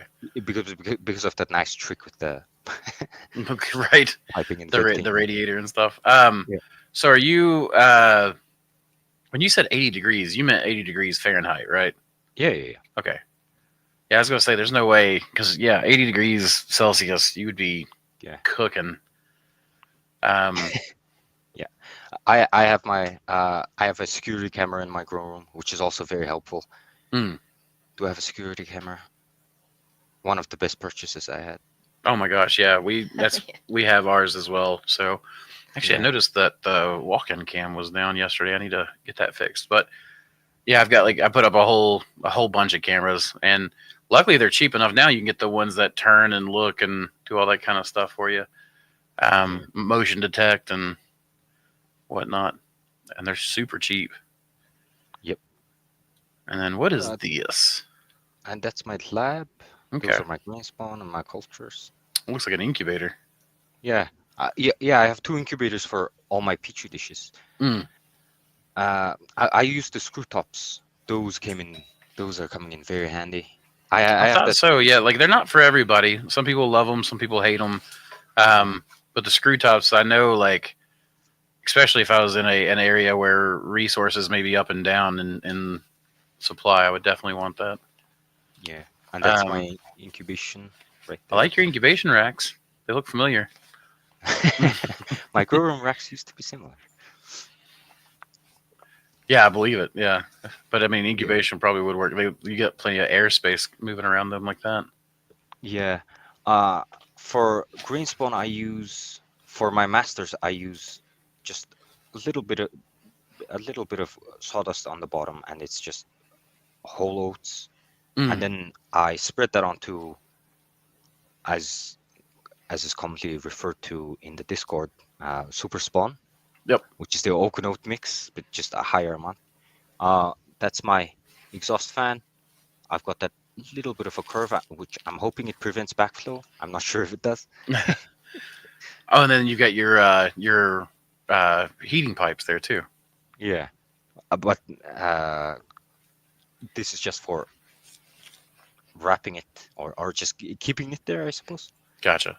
It's not very important for me to heat up the air as it goes out as well. Right. Right. That makes sense. Yeah. That's my exhaust. I also covered everything with this black tarp on this side for the incubation. Hmm. It seems to help me with pinning a little bit. To keep the light That's down. what I was thinking. Yeah. Ooh, someone put her jacket on. It's getting cold. That's what I'm saying. The temp is dropping. Who knows? We may not even be able to get out of here for our date night. Yeah. We're I talking about the my plastic incubator. sheeting. Yeah. I noticed you used straight staples. We used roofing nails this last time, Is and it we really better liked than that staples? because the pressure differential. Every time we'd open and close the door, the plastic would flex, Oh yeah. and it would start to tear it from the staples. And then we found with the roofing screws and the roofing nails that it kept those from tearing it quite as easily. Interesting. Is that a lot more sturdier? Uh, yeah, absolutely. Like it just lasted a lot longer. Mm. Minerals, especially coal, is Mongolia's export profile. Yep. Yep. A 90-something% of our GDP comes from coal exports. Interesting. My company grows potatoes for French fries in Mongolia. Interesting. You're right? What are you talking about, Chris? Like, wait. The French fries in Mongolia, or you grow potatoes in Mongolia for French fries? Yeah, On Mongolia? I'm not even sure. hey, I'm sure you meant in. Jacob Howard said I grow everything on pine pellets. Talking about our Yeah. conversation earlier. So Yeah, I talked to him as well. He yeah, seems to do everything on pine, and he grows very beautiful mushrooms. he does. Yeah, Jacob's one of the best growers I know. Period. Super, super interesting varieties. Yeah, always super interesting. Like, there's a bunch of stuff that I want to trial out with it from him, especially this summer. He's got some summertime, like he's where he branches out into some of the weirdest species, man. Like stuff I've never heard of before. It ends up like he gets good summertime stuff, which is something rare in the mushroom world for the most part. Which, by the way, Wayne Myco said killer bagger No, nice. from earlier. So You've Um, gotten lots of compliments on that bagger, so tell your dad. yeah, there you go. Tell your Yeah. dad that. And then Chris Isle says that Jacob Howard, even shiitake and maitake on softwood. That's a good question. I do wonder if maitake and shiitake would do well. I think shiitake does do well on pine. I think I've heard people talk about that. I do have to say I have horrible time growing maitake. I'm very bad at it. Well, maitake takes a lot of experience. It takes a lot of experience before you get it right. Like it's definitely a one that I people can tell you all day long how to grow it, but until you see it and do it for yourself, it's really not. It's not the easiest one ever. Yeah. Real quick, let's hit a sponsorship, and we'll be right back. As soon as I figure out how to get there. Hey folks, welcome to another sponsorship for the MushRune Cast. We're always talking about dialing in your grow setup, and when it comes to humidity, there's one name we trust, House of Hydro. These foggers are an absolute game changer for mushroom cultivation. House of Hydro's ultrasonic humidifiers put out an incredibly fine, cool mist. So fine, in fact, that mycelium can actually uptake it straight from the air. That means better hydration, better growth, happier mushrooms, and better yields. And let me tell you, these things are way easier to vent around your op than setting up full-on plumbing pressure systems. No pipes, no hassle, just perfect humidity right where you need it. And when you're working with the best, you want the best support. John at House of Hydro takes care of his customers better than anyone in the game. If you ever need help, they've got you covered. And because House of Hydro is sponsoring the MushRune Cast, we've got a deal for you. Use code MOSSY at checkout, and you'll get a full set worth of free replacement discs with your order. It's up to a $50 value. Get yourself a House of Hydro fogger. Your mushrooms will thank you. Keep spawning culture, y'all.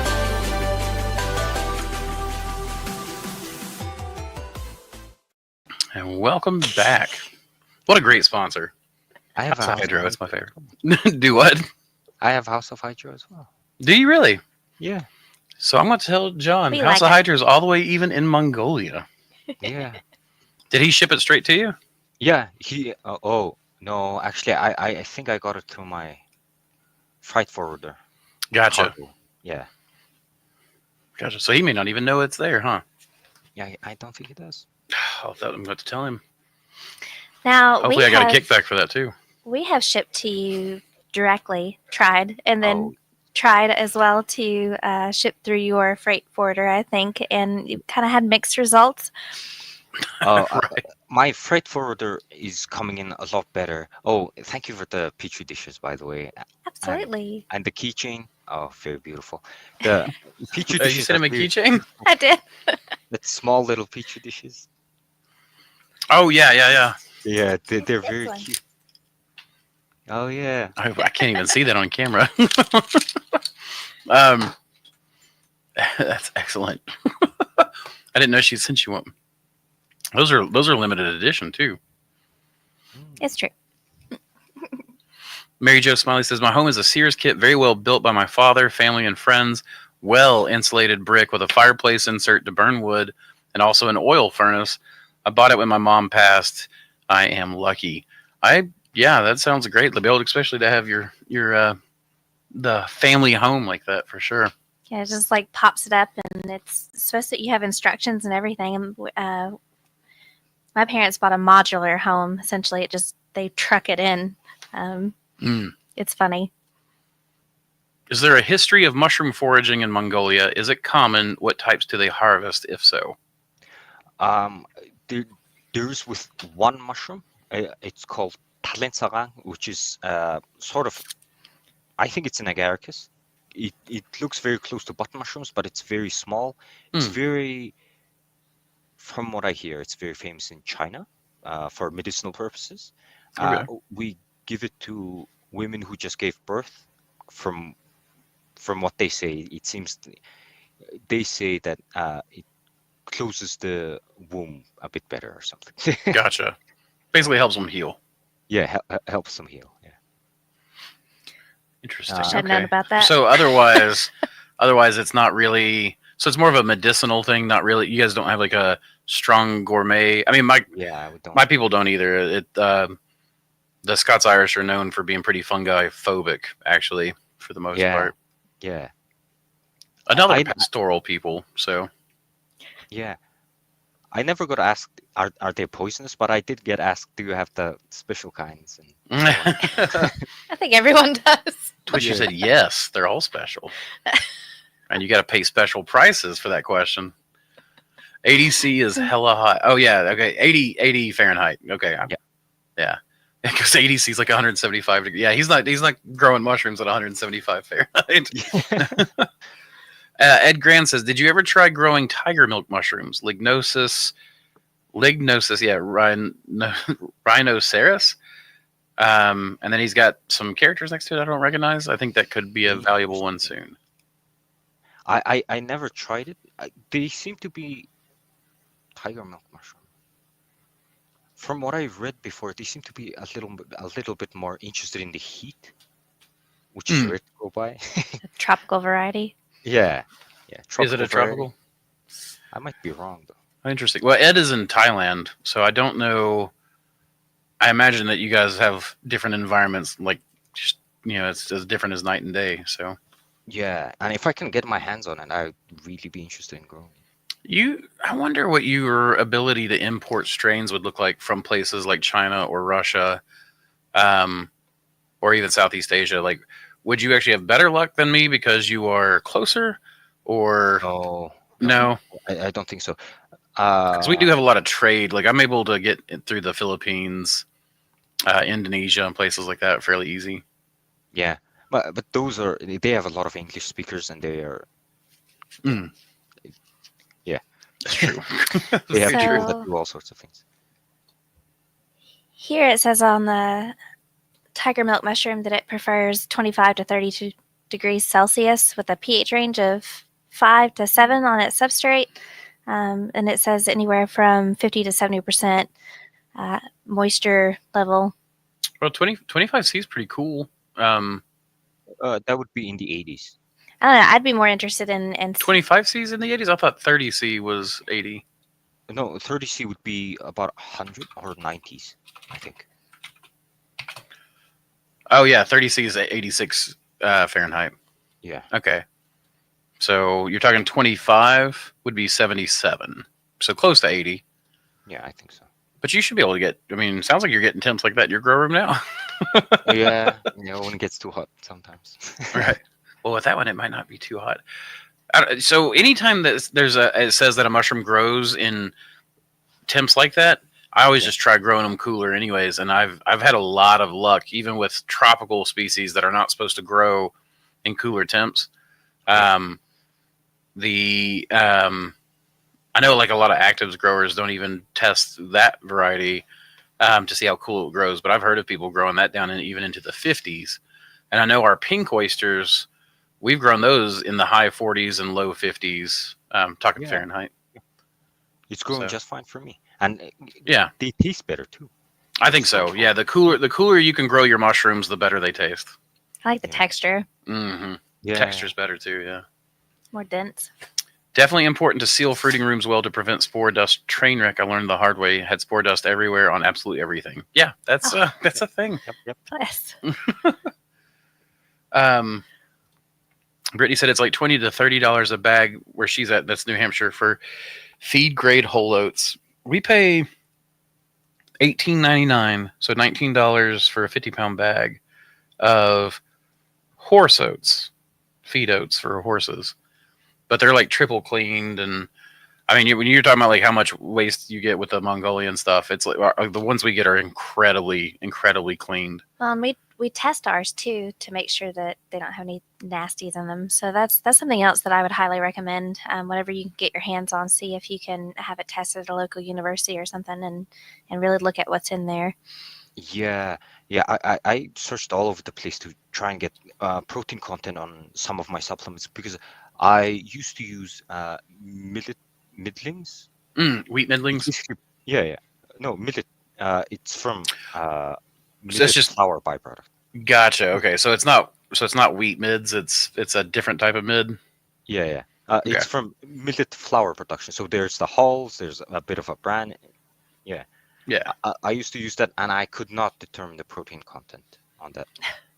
Yeah, I can imagine, and it's going to be rich. So I mean, you're going to want to use that at 20% or less, just Yeah, starting off the bat. But yeah, um, a lot of times I find the mids will have more bran in it, or more hole in it, oh, or yeah, more, yeah, like it fluctuates pretty hard. Even the ones we get. yeah, Steven said, "I found those flexible ducts to get really dirty and smelly really fast, and also due to condensation, they get these micro holes all over them. What is your plural? So all of our experiences with them been like? I find that they degrade, and we just replace them every couple of years. I don't know, Jacob, what you've had, or if you've had them up long enough to have to replace them yet, but." yeah. I get the feeling if you're getting micro holes, you're not actually you're not venting nothing, just air. Mm, You might be venting a bit of pebbles or rocks or something. Yeah, I just replaced them. It's cheap, yeah, so I just replaced them. ours get like, I don't know, almost like dry rotted, and it's like when they get dry rotted, we'll start getting little holes in them then. Um, Yeah, but it's where it's like starts to all the aluminum starts to flake off. But I've not yeah, had any real problems with them, and it's the stuff's so cheap that we just replace it. yeah. And if you actually put like maybe PVC holes or something, PVC piping Hmm. to try to push the air out, you're gonna have to clean that anyways. Yeah, he said I So transitioned to solid pipes, but they're quite pricey and issues with dismantling unless you're willing to sacrifice a good seal cleaning and connecting to the extractor. So the exact things you were just saying. yeah, um, Yeah, it would be hard to clean them. I imagine, like if you could get them properly fitted to where you can put some pressure behind it, you could do, you could use like what we used to use at Colgate and stuff was it's called a pipe inspection gauge, but it's like basically you run it through and it barely fits into the pipe, and as you run the pressure through it, scrapes the pipe clean. But uh, but that again, that's setting up a whole different kind of infrastructure than, and it's just easier to throw those flexible ducts up and down. And like you were talking about earlier, you got to keep it. Or I was watching your video earlier, oh yeah, one of yeah, them, and you were saying that you got to keep stuff kind of nomadic, so to speak, where yeah, yeah. where It you has don't to know be if you're cheap. gonna move. Yeah, yeah, I've thought a lot about with Ben and the 3D printer and everything else, and the 3D printers that we've run as well in the past. Like, how neat would it be to get some sort of high temp filament where you could snap it all apart? You could like get huge chunks, pressure wash all the spores and everything else out, Mm-hmm. and then turn around and snap it into smaller bits and put that in your autoclave, clean it, and then just put it back together. I think that And would be what really material cool. are you talking about? So I was reading a long time ago, and I just looked it up again. It's like a Ultim 1010 filament. Okay. It says it offers highest heat resistance, chemical resistance, and tensile strength of. Okay. It's like a So thermoplastic, right, and you right, can right. put it through the 3D printer, and you turn around and you custom design something that you can break apart, pressure wash, autoclave, and then snap back together. Is that like the dental variety that will it's autoclavable 3D print filament? interesting. Uh, Yeah, yeah. The autoclavable dental stuff, like they make a resin, and I totally want to use that I'm stuff. sure it would be quite expensive. That Um, allows go back down. oh, That allows steam autoclaving. Yep, which is exactly what we do. Steam autoclaves. Um, Castro wants to know, how do you get restaurants, supermarkets, hotels, etc. to buy your mushrooms? So this is something you and I've had to talk about 3 or 4 times. I know. Yeah, and I still struggle with it sometimes. Mm, I Giving samples hasn't worked that well for me. I mean, granted, I was probably giving the samples to the wrong people, and mm, as the advice Andrew was giving, you need to get to the person who does the produce purchasing. Hmm. Yeah. Yeah, that part's been pretty important because whenever I would hand it to the kitchen staff, it was like it would get thrown in the walk-in. Yeah. I'd bring back another sample box a couple weeks later, and it's like I would take it to the walk-in, and there it is, just sitting there rotting. They've not even touched it. And Yeah. if the chef in particular, but the person making the menu or purchasing produce knows that there's free product, 10 pounds of free product to use, they're gonna do a special. So I know that they just were never told about it whenever I brought it by.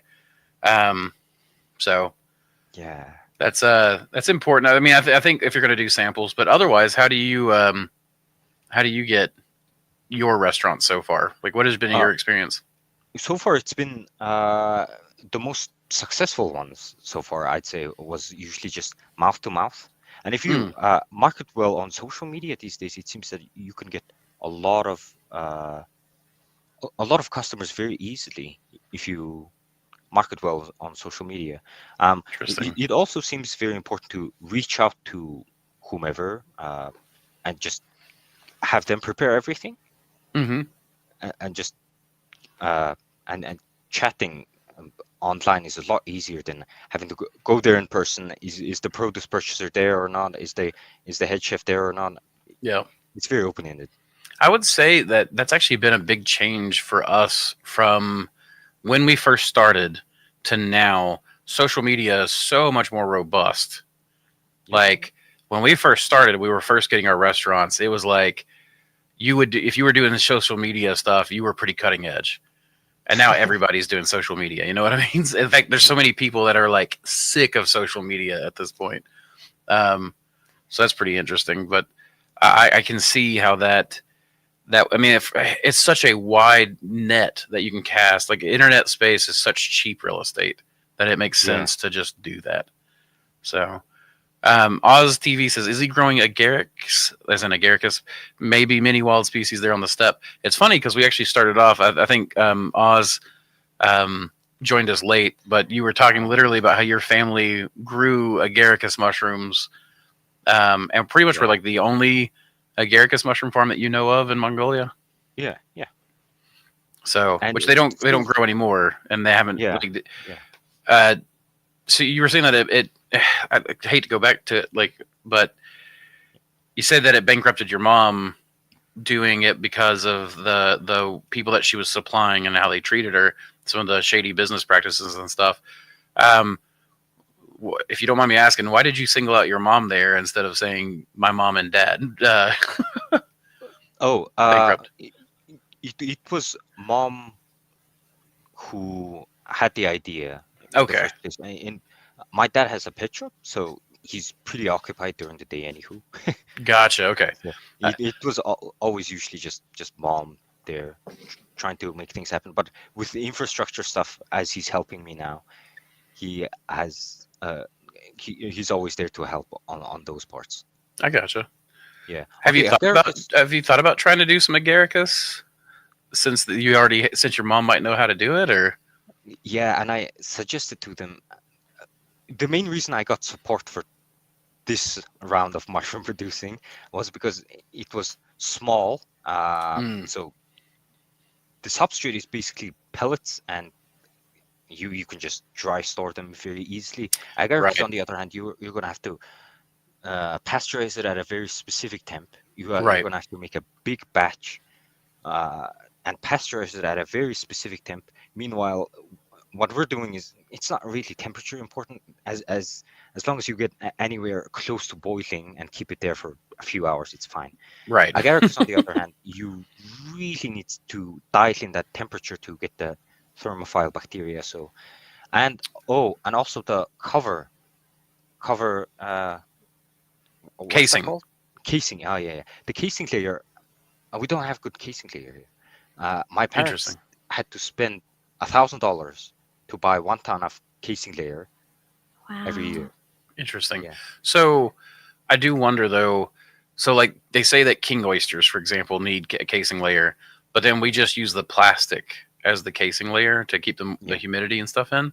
I wonder if agaricus truly needs that.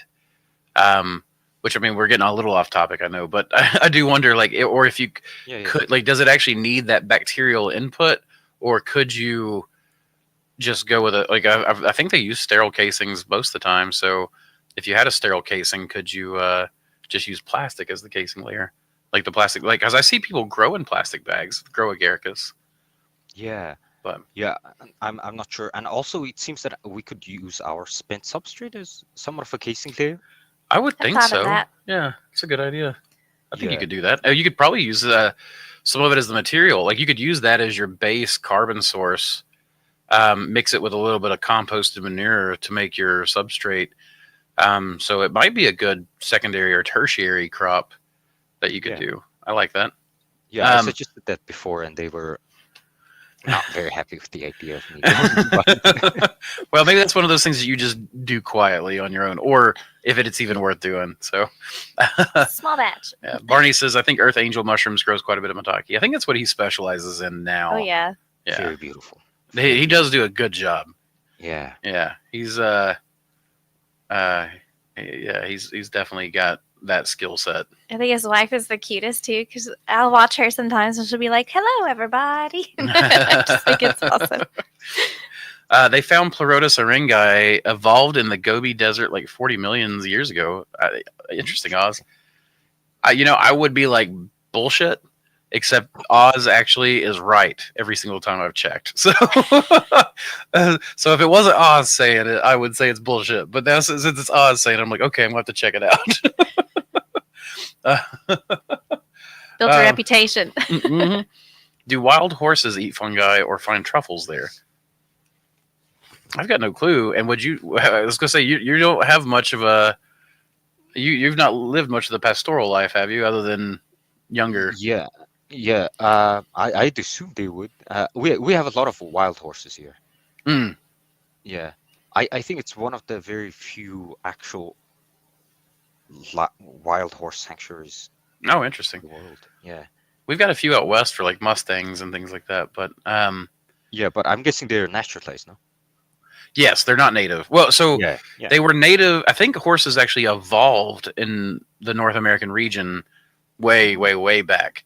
The Native Americans hunted them to extinction early on. I think before the proto Native Americans, I guess you would call them, and then Europeans brought them back. Is my understanding. So they, or maybe horses evolved in what was Eurasia. Back whenever it was all still one kind of. I don't actually know how all that worked, but I do know that Europeans brought horses back, and horses used to be native to here. But Brittany says horses can find and eat mushrooms in their environment. Whether they do and whether it's safe depends on their instincts, the mushroom type, and the context where they're foraging. Yes. And generally they avoid them. I can see that. Squirrels, who I never thought would eat mushrooms, actually eat a mushroom called russulas here. And you'll see little. They just take small bites. They don't typically eat the whole mushroom. Yeah. They always have like tiny chips. Yeah. Right around the sides. Yeah. Exactly. So do you guys have russulas there too? Yeah. We have. Okay. Tons and of squirrels. I know you guys have squirrels. Yeah. And chipmunks, surprisingly. But it's always like I don't know. I imagine the questions you must get. I can imagine. Right. If the oat is moldy and stuff, is hard to work with. Hold on. I'm not sure.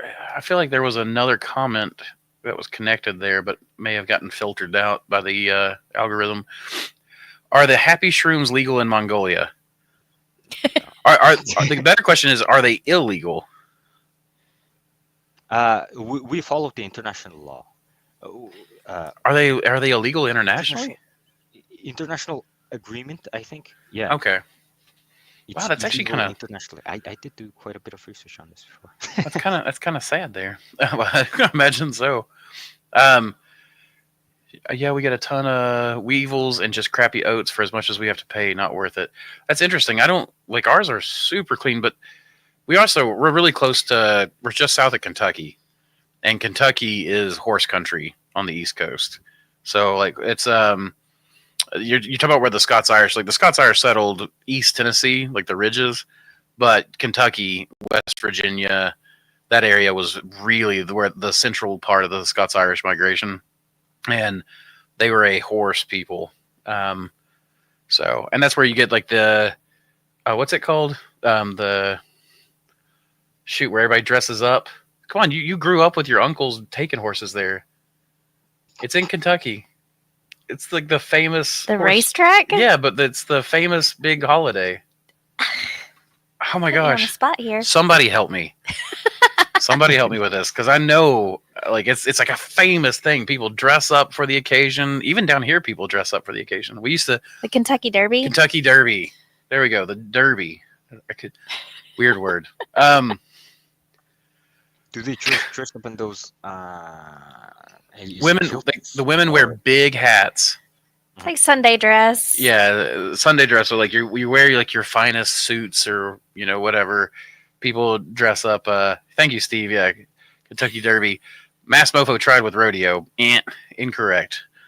Yeah, the Derby. Thank you. I had twin uncles that would show horses and kind of specialize in Tennessee walking horses. And I remember visiting them, and we would go to the shows, and they would have entire walls just filled with ribbons that they had won. Mm-hmm. So, are you familiar with Tennessee walking horses? No, I'm not. Okay, so instead of like they have like a prance. Like they really like have this like. Oh yeah. So the idea is that people bred them for, it was really for plantations. So like plantation owners would ride these horses across the fields, and since you'd be in the saddle all day long, you wanted a comfortable ride. So they would breed these horses that had a natural step, and then they would reinforce it, sometimes through cruel methods, though Samantha's uncles were like humane trainers, but they have this prance so that the back stays really still and level, so you're not getting jolted around. You can stay in the saddle in them like a lot longer kind of thing. Interesting. Yeah, they're interesting. You don't see as many of them anymore, obviously, since there's not a use for them like there used to be. Yeah, it's very sad. We have our own special breed of dog and so many stuff, but we really suck at breeding these specific breeds. It's very interesting. So, well, it makes sense because before they're a special breed because they're a land race, right? Isolation via cultural or geographical so it's like the border collie for the border people, the Scots Irish. It was just that it developed there through people's natural selection bias, but you start getting globalized, and now you've got the introduction of new genes, and people get excited about the new stuff, so they don't really take care of breeding the old lines. And probably what you'll see is a similar renaissance to what we've seen here, where you get a few people that start keeping them, people start proliferating them again, people start breeding them. But I mean, in the Americas, the advent of selective breeding really came from the Germans and Dutch. No. Say it again. What decade? You're talking like 1700s. Oh. Yeah. So the introduction, like that 1700s, 1800s, that's really when the science of like selective breeding was being done. But the Germans were really, really good at it. That's where you get all the cabbage family. So you get like the wild mustard plant bred to cabbage, mustard, Brussels sprouts, broccoli, all the different cabbages are from the single wild mustard plant, and they're almost all to a strain from the Germanic people. And so like that was the big introduction, and then it took a long time for it to really spread. The selective breeding eventually spread to the English, where you get what are called fanciers, so people who do like pigeon and dog breeding and things like that. So it took it's just one of those things. It's got to spread, and the only way it can spread is the cultural exchange. So yeah, those pigeons seem very cool. So they really are. So I've got a book called Unnatural Selection, and if I have any idea of what Samantha's doing, she went to go get that book. But and it's a beautiful book. Samantha wanted to be a medical illustrator for a long time, but like when we were young. But this book, this woman, she's like a medical illustrator, so especially working with bones and skeletal systems. So she goes and she observes all of like Darwin's finches that he used to, not finches, pigeons that he bred. So like the fantails and the ones with the weird big chest and all that kind of stuff. And it's crazy, like, because she's illustrated all the skeletons of all these different breeds, and you can see a wild pigeon skeleton, and then like the crazy long neck varieties and the fantails, and I mean it's weird, man. It's crazy what we've done to these things. Yeah. And what we've done to dogs. Oh my gosh, yeah. Or even just in the past like 100 years, she shows like she goes back and she's like she goes and finds a skull of like a Saint Bernard breed of dog and shows the skull from 100 years ago, like 50 years ago, and then a modern day Saint Bernard skull, and it's crazy how it is extremified, like how they've made it like a Saint Bernard actually looked like the skull looked a lot like a wild dog skull, but now it's short, and wide, and like then you see the Chihuahua skull, and you're like, those eye sockets are gigantic compared to the skull. She did not go get that book. That's where I thought I thought you were going to go get that book. That's what I told myself. I was going to get that book, and then out of all the books on the bookshelf, I could not find it. So you have taken it and laid it somewhere. No, it's there. It's there. I saw it this morning. It's fine. We don't have to show it though. It is one of my favorite books of all time, especially when it comes to like breeding anything. So Bardock says, any experience on mycelium disappearing during colonization? Visible lines made mycelium on substrate starts to literally disappear after a week. Thoughts? I've not seen that. Have you? No. I wonder if it becomes difficult to see because there might be some condensation or something. Maybe. So I've seen like typically for me, lion's vein is impossible to see without really bright light, right, in the beginning, because it just kind of like just thinly grows through it, like really thinly, and then it's like after a week or so of that thin growth being observed, it'll just the whole block will turn white and grow in at once. That's more of my experience with it. Yep. The only time I've seen mycelium start to recede is typically when there's a contamination, like the Black Death, as we call it. But interesting. Yeah, where it'll. But that you visibly see black spots or a black goo or liquid fill up in the bag. So I don't know. Oddly enough, I've never had that before. I'm glad you haven't. It may be just I'm a big proponent that there are local microbiomes and they all affect our rooms differently, and they probably play a bigger role in the success of our cultivation of certain strains and species than we might realize they do. Like we're thinking it's air temperature or a mineral in our water, when it's a specific species of bacteria or something. But dang it, Samantha's not here. We'll come back to that comment. Does he grow for personal or does he sell commercially? Well, you sell commercially. Yeah. I sell commercially. It's mostly restaurants at the moment. I have had a lot of offer to going to grocery shops. I've declined over and over. Why have you declined the grocery stores? It's because some of the contracts that they brought to me were basically even if they keep improper conditions. So grocery shops have a tendency to turn off the refrigerator during the night and so on because they're trying to keep their costs down. And because of that, there are improper conditions, and because of those improper conditions, if their customers get sick, I have to pay for it. Gotcha.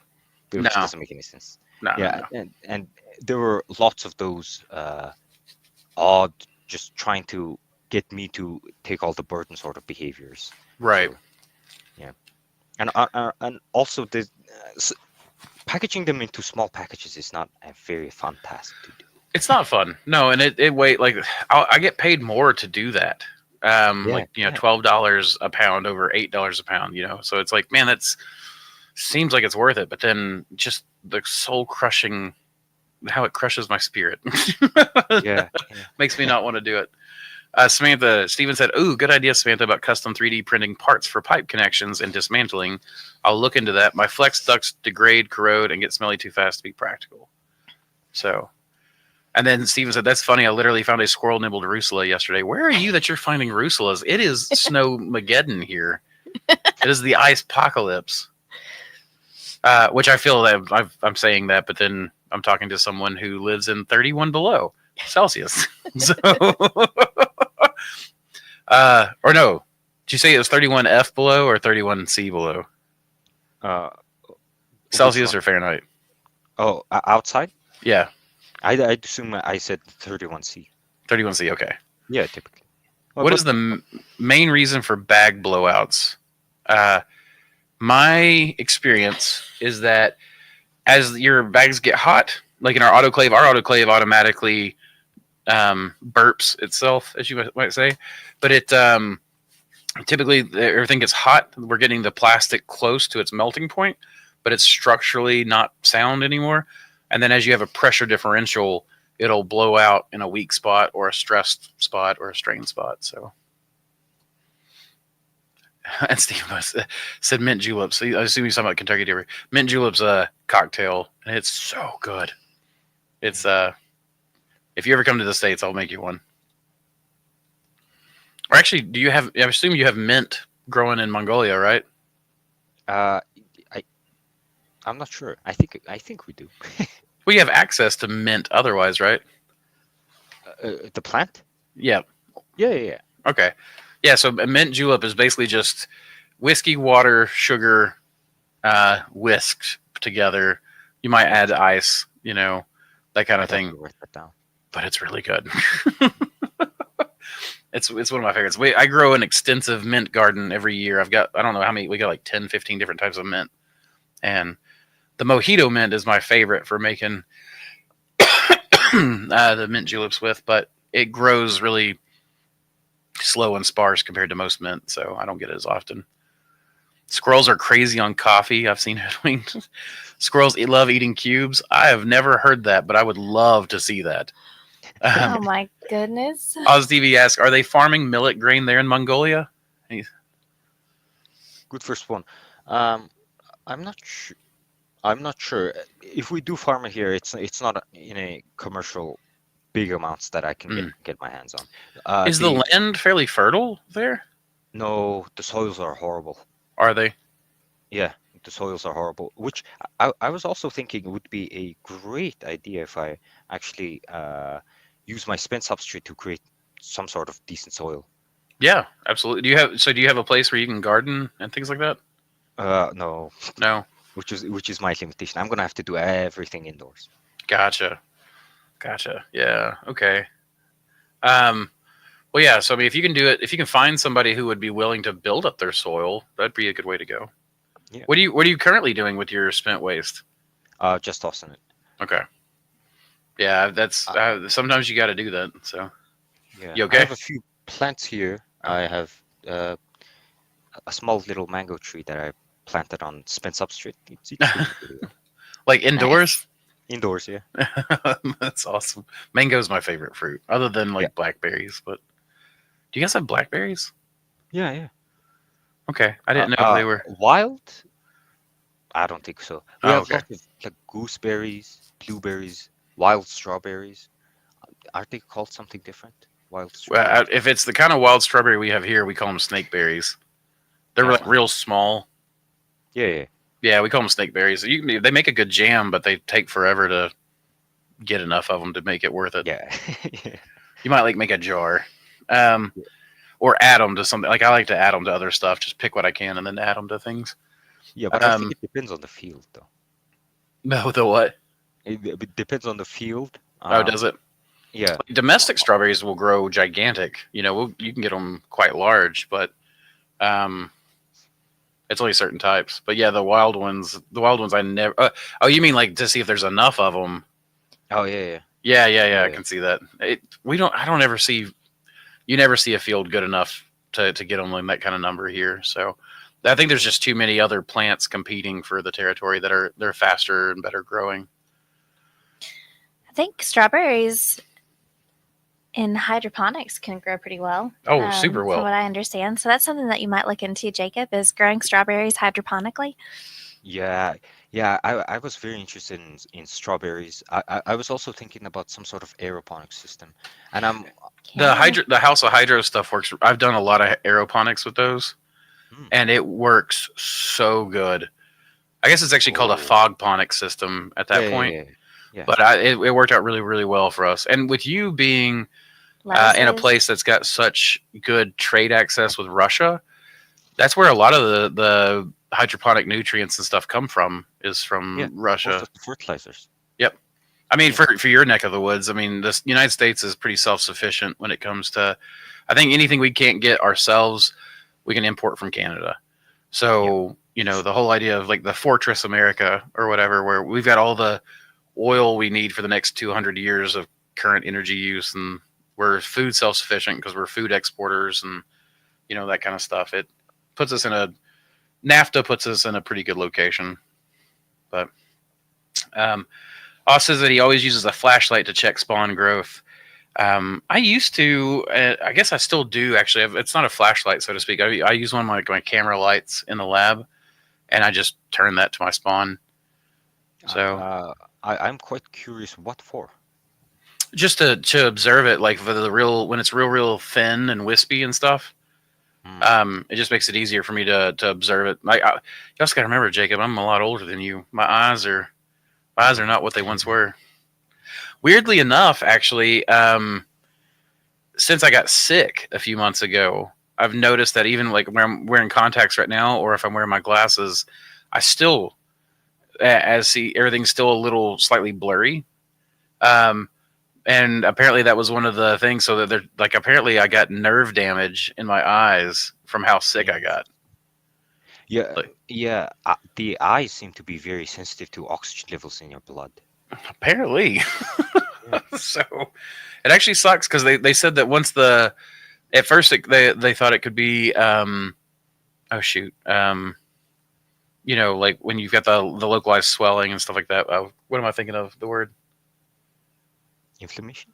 inflammation. Thank you. So like they thought it might be inflammation based. I love how you just leave me hanging. Um, but they said it could be inflammation, like changing the shape of the eye. But after all my inflammation went away, and I still have the problem, it was like no, it's nerve damage. You put me on the spot, and then my mind just goes Well, blank. I love like I can see you thinking, and then when I'm like help, help, and you're like, it's out the window now. You're on your own, buddy. Toby asked, "Do you know what causes the Black Death?" No, I've still not figured out the cause. I assume it's some sort of critter, some sort of microorganism that's in the mix because the mushrooms activate a very strong immune response. They basically just start to pour out a hydrogen peroxide. They'll literally start to drip a hydrogen peroxide solution. Mushrooms use oxidization for a lot of their breaking down of minerals and things, and also for defense mechanisms. So they make is it H3O? That's no, it's No, H2O H2O2.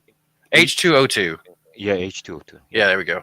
So the H2O2 is actually something mushrooms produce, but as far as I know, it's just I can't tell if it's a bacteria or a mold. I've tried testing it 3 or 4 times. I've sent samples off for DNA testing, and it's all inconclusive and pretty mixed up. So Interesting. Could it be? Did you get Black Death on oat hulls? I know since I've switched over to oat hulls and whole oats, I don't think that I've really seen the Black Death, and that may be why that would explain why you don't ever get it because you don't use Yeah. soy. Yeah. Soy could be- Interesting. Yeah. Also, if Joe doesn't get it, could be hardwood as well. Interesting. I don't know if Joe gets it or not. I'll have to talk to him and ask. Because he does grow quite a bit of lion's mane. Yeah. I'd So- assume he'd be in the neck there. Mm-hmm. Oh yeah, for sure. Wayne says, Jacob, what species of actives did you cultivate, and does any species of psilocybe native to your region? I didn't actually even get around to cultivating it. Okay. In terms of species, I think there was Gymnopilus aeruginosus or something. Okay. Yeah, That's a pretty cold tolerant one. I think so. Yeah. John said she had to pee. It's all good, Sam. We all pee.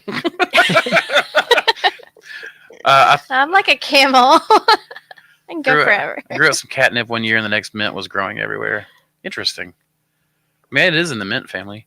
The Black Death might be caused by mites. Okay, I'm gonna have to look that up because myceliophagus. Phagus would mean that it eats. So basically, fungus eater. Tarsonemus. I don't actually know what that would be. I don't know the basis of that, but I'll have to look that up. Ed. That's a good suggestion. We actually did see some clover mites Mm-hmm. in some of the wild mushrooms that we. We'll get the wild mushrooms in. Andrew will clean them up. We'll look at everything underneath the microscope, and you'll carefully biopsy clean tissue and just continue to kind of to clean everything up through transfers. But every now and then you'll see something in the grow room, and we'll have to do a deep clean, and we can't sell to restaurants at that point. And not that we really do much these days anyway, but you have to go through a whole decontamination sequence, and it's pretty intense. Yeah, it's pretty crazy what all you have to do. My goodness, I know what page I'm looking for. That's a beautiful book, by the way. I was telling them that you really liked it. There's the pigs. Here we go. Here's, so this is the book I was telling you about. It's called Unnatural Selection. Yeah. Might be a little hard to see on your screen just where I'm so far away, but so there's a bunch of the dog skulls from different angles. And then she goes through and she'll shows us the changes. So you see that one on the bottom is a little bit, yeah. And so she goes through different variations and talks about selective breeding and how important it is, and the genetic diversity that you can use, and how plastic genetics becomes in a breeder's hands. How you can really make some things do some weird things. Yeah, like King Blue. Yeah, exactly. Yeah. Well, that is a good one too. The fat bottom one. Yeah. Real quick, I just want to let everyone know that we're going to do a 20% off code on the Mossy Creek Mushrooms website. 20% off anything on the website. That code is Mongol Might in honor of Jacob. So MONGOLMIGHT. He said it was okay. So. But yeah, you gotta make sure to check that out. Get yourself some good genetics or LC premixes or extracts or whatever your heart desires for 20% off using code MongolMight at mossycreekmushrooms.com. Let's see. Jacob, we're also at 2 hours, so it's time for me to do another sponsorship. So we'll be right back. Yep. As soon as I find that one again. I keep having to find these things. Imagine a world where the most unique, rare, and powerful mushroom strains are preserved, studied, and shared with growers like you. That's exactly what we're building with the Mycology, a living archive of fungal biodiversity, sourced from the wild, expanded in the lab, and made available for researchers, growers, and curious minds alike. But here's the best part. You can be a part of it. If you're a bioprospector, a forager, or just someone who loves finding cool mushrooms in the wild, you can send in your samples. If you send me in a wild mushroom and I can successfully clone it, I'll send you back a cleaned up culture of it. If you send me a culture that you've already cleaned up yourself, I'll send you one for our library, ready to grow, experiment with, or add to your collection. That's right. Culture for culture. You help expand the library, and you get something amazing in return. The goal? To preserve fungal diversity, to give people access to new genetics, and maybe, just maybe, to discover something truly groundbreaking. So if you've got an interesting mushroom, a rare find, or a strain that deserves a place in the archives, send it in. Let's build something incredible together. The Mycology, preserving fungal biodiversity, one culture at a time. Want to learn more? Hit us up, shoot us a message, and let's keep spawning culture, y'all.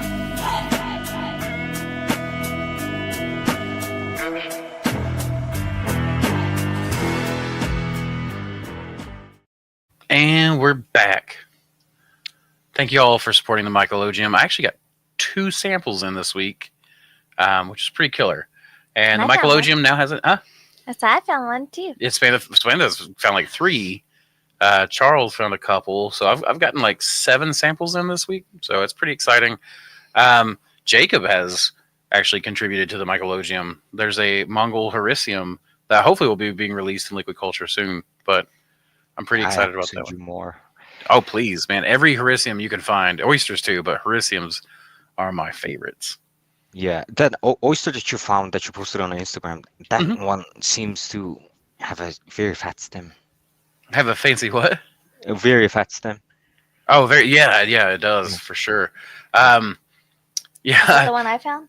yeah, the one you found on the stump, the just a little nugget basically, but like I split it open and you turn it to the side. I took one of the pictures, and it's just like all flesh. It's just Yeah. thick.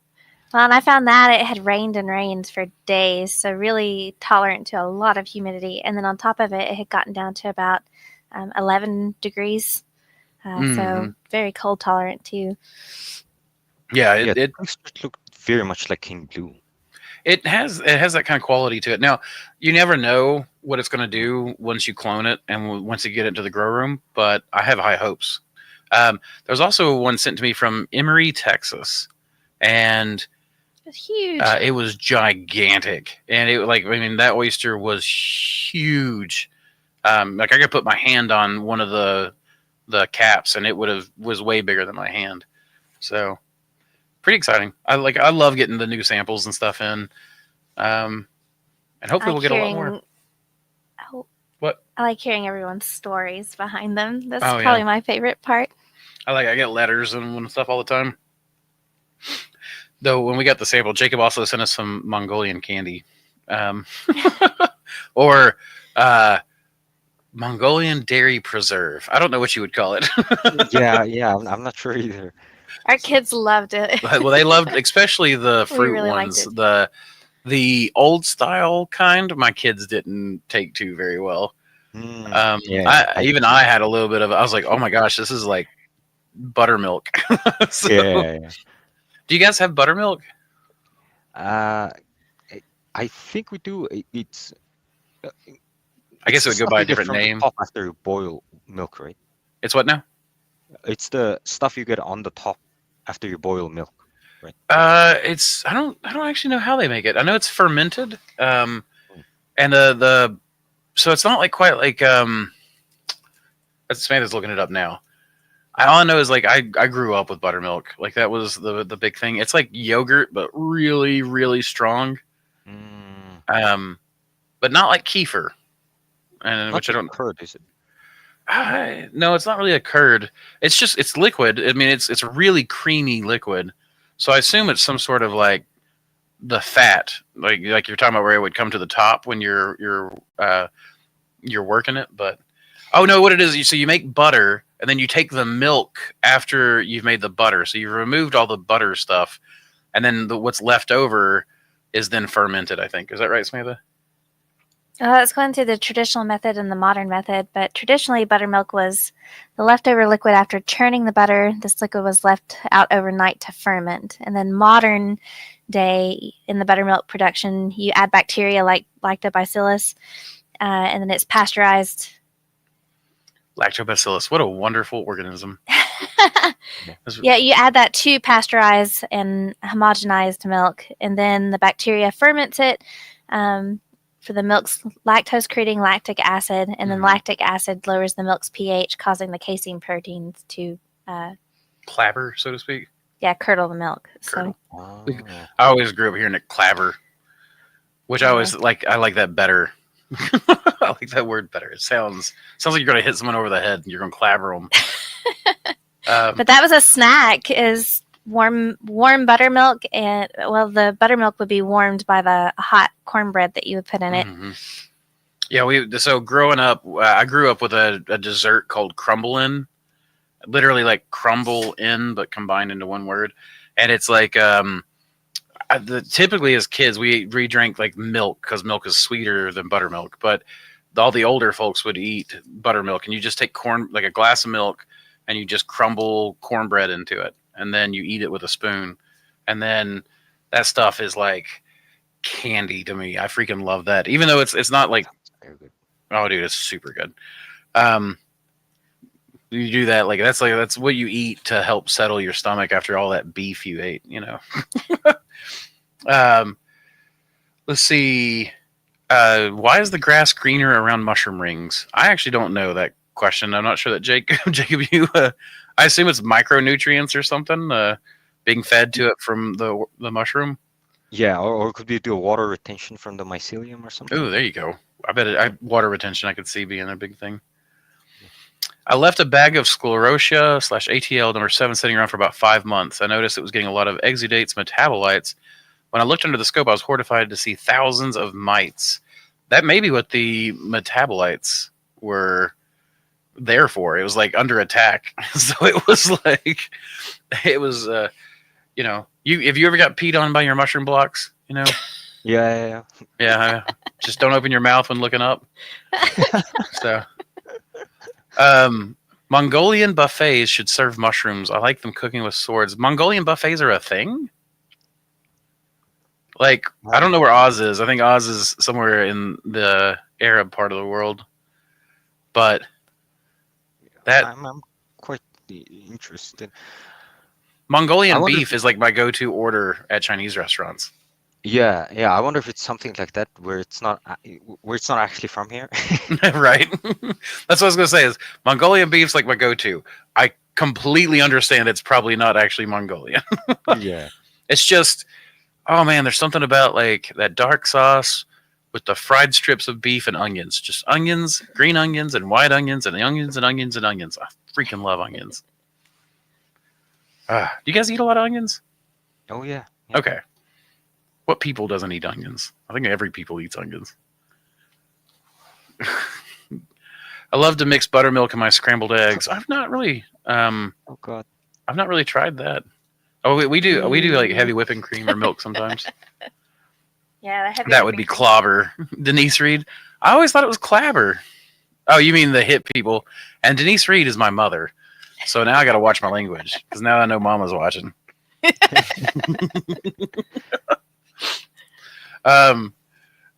Boil the milk. Boil the raw milk. Cool it to 45 degrees Celsius. Seed it with a cup of fresh yogurt. Ferment for 3 to 4 hours. Best food. That sounds fantastic.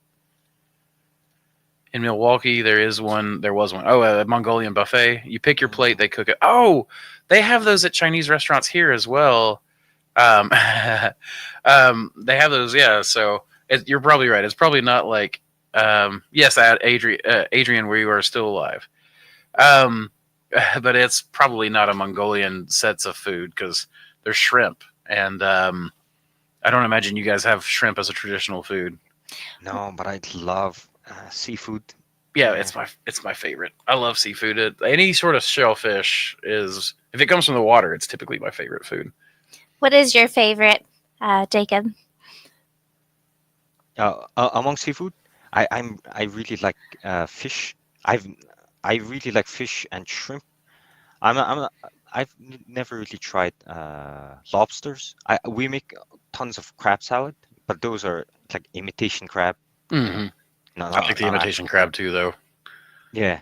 I remember I was eating some one day and someone's like, that's not real crab. And I was like, and it's still tasty. Yes, I know it's probably still mostly soy.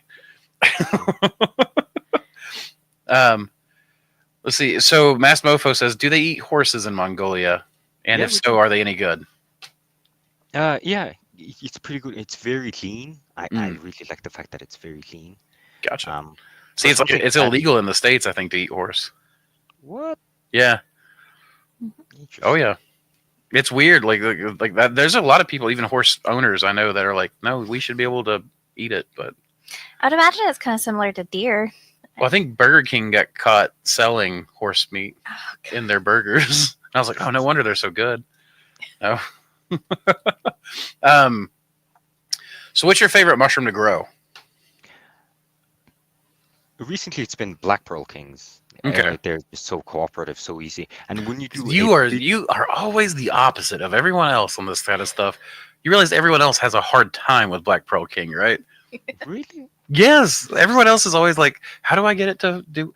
Now, part of it, I think, is the culture. I have one of the youngest copies, Yeah, I think so. Yeah. but oh, that's right, I sent you your Black Pearl King, so you probably got one of the youngest copies out there. But still, yeah, people all the time talk about how they can't like get it to cooperate with them, and you're over here like, "Oh, it's the easiest mushroom to grow."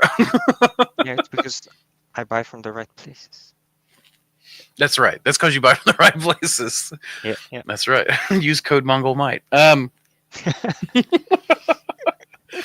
And code Mossy everywhere else. Interesting. So Black Pearl Kings are your favorite because they're cooperative. Yes. Um, the stems on them are also just really good. Yeah, and when you do a big cut and you manage to get a big pin set, they become a lot of small mushrooms, which Yep. is very helpful when I give to restaurants because they want to portion it. King Mm. Blues have a tendency to get way too big and they can't portion it very easily. Right. Not unless they cut it open, which destroys the look. Yeah, yeah, yeah, Yeah. That makes a yeah. lot of sense. Okay. What is your biggest challenge that you feel like that you have to face as a mushroom cultivator? I would still say sort of. Hmm,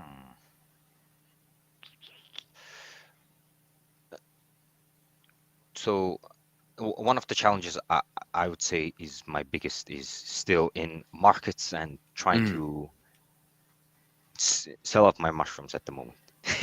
Okay. Yeah. We- So you're facing in that challenge. Is that a reach kind of thing, or is that you're having trouble because culturally Mongolians are not a mushroom eating people, or what is the biggest challenge there that you're having to face? I think it's mostly just a cultural thing, but Mm, it's getting a lot easier now. People are more and more experimenting with all sorts of different cuisines, and mm. we're not really a big mushroom eating culture, to be honest. Uh, I feel following you, a tip, man. Neither were the Scots Irish, so yeah, You'll change yeah, that. yeah, and I think people are slowly warming up to the idea of mushrooms. Like when I just started growing and I had tons of lion's mane, nobody knew what it was. Now I have people just asking for lion's mane. oh really? Like people you've never talked to, or people that you have been in contact with before? Oh, and they never talk to. Just random people come up to me and go, Where can I get lion's mane?" and so on and so on. Just a bunch of information about lion's mane. So I think it's slowly getting very popular. Oh yeah, that's my chestnuts. Oh yeah. Well, I figure while we're talking, I might as well go through some of the Yeah, photos. Now The this right beach. here, is this what I think it is? Is that the Miko? yeah, yeah. Okay. Where did you get your culture of that? I got it from Lenny Rockwell. Okay. I Yeah, didn't It's know. I happy. didn't know if it was a like a strain you were able to get somewhere else, but I've never had good luck with those. yeah. They're always so slimy when I grow them too. Yeah, Um, isn't that the thing that you want though? it From is. It That's is, what I but thought. but you know, handling it. I don't mind the slime so much when it comes to handling. It's just how it makes a mess, and it's so Yeah, like like if you try to do Namiko in a mixed box, yeah, you can't put it with anything white or it just slimes all over it. So yeah. Those are my Rifle Creek. Oh, I was gonna say that's Rifle Creek. Yeah, it looks so pretty, yep. and your pinks are really pushing out there. But I see what you're talking about there. Where I see some blotch on the King Blues. Yeah. Um, so you're saying that it's easier Aw. to get. There's your mixed boxes. Look at it. Yeah. Yeah. Um, so you're saying that it's getting easier to sell mushrooms, hmm and that people are getting a little bit more open to it. I've found that to be the case here as well. That may just be a global trend. Yeah, and we have the internet, so. Right. Right. Fair enough. Yeah. Yeah. Okay, that's a good question. When did the internet really hit you guys? Like, when can you remember that? How old are you? Oh, so oddly enough, there's like a bit of a delay. So during the 90s, some houses had internet. Like my older brother grew up with internet, and he was very technically smart. Mm-hmm. Um, and we've always had internet. Some houses didn't seem to have internet. I think I was one of the privileged ones who who got to play on a computer all day. Yeah. Your That's father being him. a science. Yeah, I was gonna say I grew up with internet a little bit more. Although, Not me. I mean, we didn't get it till I was in middle school. Um, but it's like I can remember when YouTube became a thing, when Facebook became a thing. All those um, giants now. And I remember when YouTube had like 2 mushroom growers, posted on it, that kind of stuff. But that's a fair point. Like anywhere the internet goes, it kind of it provides such good access to information.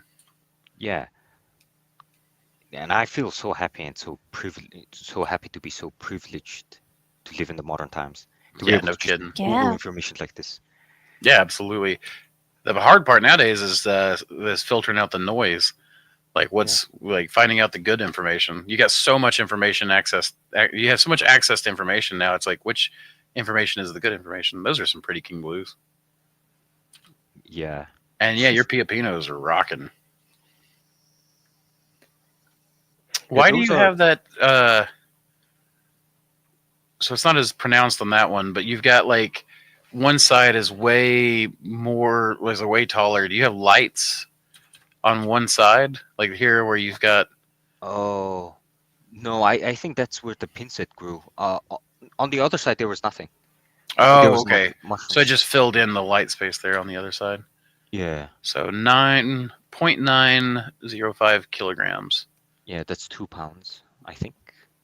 which should be pretty standard, yeah, for Yeah. the little boy on something like a 10-pound block. There's more Rifle Creek. Yep. That's what I'm talking about. Like right down there on the bottom. Like look Yeah. how beautiful those caps are. Like I Yeah. freaking love that Rifle Creek. But the only downside is the shelf life. But it is such a good eating mushroom too, though. Yeah, yeah. It tastes good. Mm-hmm. Yeah, it's one of the. I found that though a lot of the times any of the mushrooms that have like real flavor to them tend to have shorter shelf lives. Like Mm, pinks are a really strong flavored mushroom, no shelf life. mm. I'm not um, really fond of the taste of pinks though. It's just they're not my favorite. They're a strong flavored mushroom, not my favorite flavored mushroom.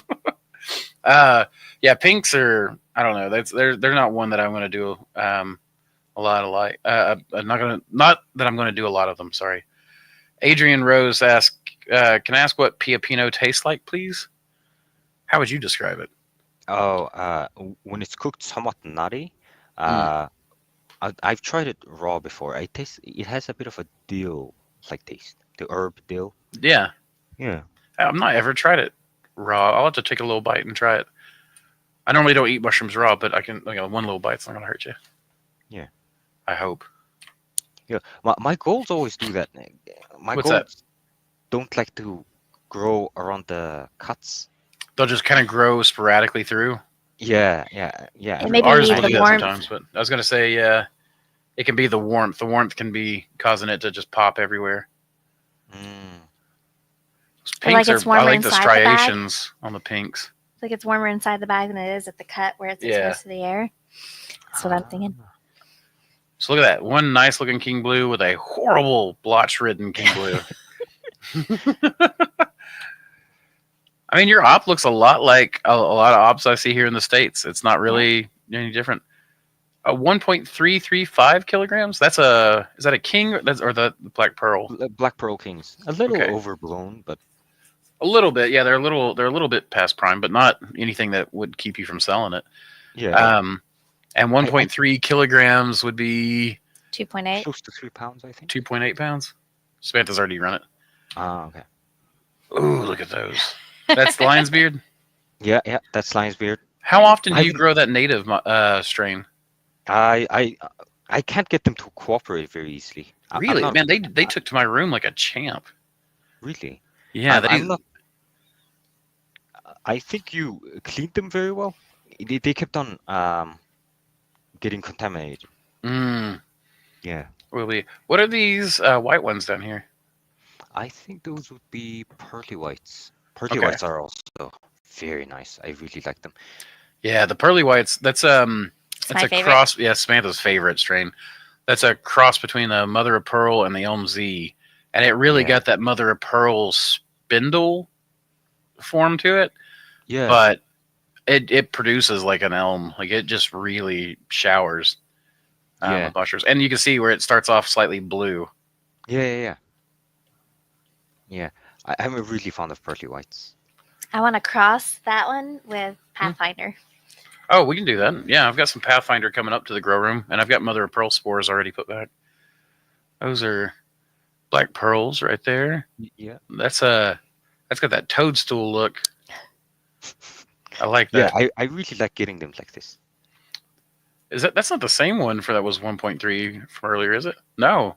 No. 1.335 Yeah, and I'm here getting confused about these. 1.335. Yeah, That's not the same mushroom, is it? it's not. It's not. It's Dang. different. Yeah, I was going to say that looks different. Okay, so you're getting pretty. So you're getting about. Oh man, you're almost getting 3 pounds first flush. Is that On pretty black pearl. consistent? Yeah. Yeah. No wonder you like them. I remember because when you first started it, you were having a hard time with yields, Yeah. and it took a while to kind of to get them up. But like, that's a fantastic yield. Like that's for first flush. Yeah, look, there you go again. That cluster, all those look good. A little bit of crowning on them. I I get a lot of crowning. I'm not sure what's causing it. Could be maybe I was thinking could be something to do with my humidifier. Yeah, a lot of times it is. Mortua on the Discord. On the Discord, yeah. Yeah, he's a big. I'm going to trial his method. What I'm actually going to do is set up an RO filter to RO filter all of my water that goes in, because he's got a theory that it's minerals coming from the water on the foggers. I don't know how much I would like to collect some of that fog, recondense it, and then test its solids count with like a total dissolved solid pin. But because I can't see how they would actually fog it. But then again, that fog does carry heavier particles than a lot of times you'll see. Yeah, and I have to say he might be onto something, because after hearing that tip, I stopped tossing in chlorine in my humidifier, Yeah, and the crowning has halted for a while. interesting. Okay. Yeah. So maybe it's the chlorine then, which is chlorine a mineral? Can't remember, but it's very interesting. That's good. Okay, that's sending me off in thoughts. I'm gonna have to like stop thinking about it for a second so we can continue the show. But I'll definitely have to look into it. All the thoughts. Let's see, but it could be used as animal feed. We never discussed that part. Maybe the spent substrate. Oh, yeah. I've heard of people using spent substrate as animal feed before. Any king oysters? Oh, well, we just saw the black pearls, but you don't do any other kings, right? You were just saying. No, I don't want to touch those. I mean, that makes sense to me. But though you being in a cooler climate, you'd be really in a good place for it. Yeah, I know. It just, yeah, I shouldn't be experiencing any blotch, to be honest. It's not just a temperature thing, though. I mean, blotch is a thing everywhere, so everyone has to do it. In fact, a lot of times it's Pseudomonas, which is one of the most common soil-borne bacteria out there, in my experience. Has a distinct smell, like grapefruit kind of smell on the petri dish. Interesting. Yeah, new growers are so fortunate. I didn't have the internet until I was 20. I feel like Notebook LM and AI engines have made me like 5 times more knowledgeable in the last 6 months. I agree. Yep.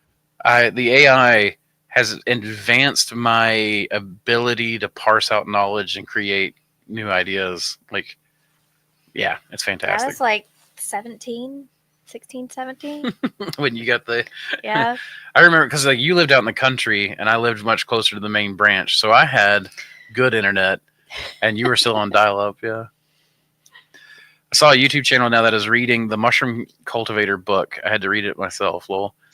Wait, what do you mean? They're like the YouTube channel is like that's what he's doing? Is he's literally just getting on there and reading it like out loud, or you're just saying that you're going to have to read it yourself? Because if you haven't read the Mushroom Cultivator, that's actually a really good one by Paul Stamets. Though old. The black book, as they call it, Growing Gourmet and Medicinal Mushrooms, is probably the better one at this point. Salty well water. Causing the crowning? Perhaps.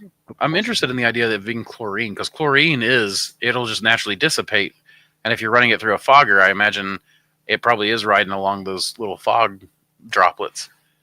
So, which RO filtration would take care of that as well. Yeah. But it's 2:30. Let me run another sponsorship.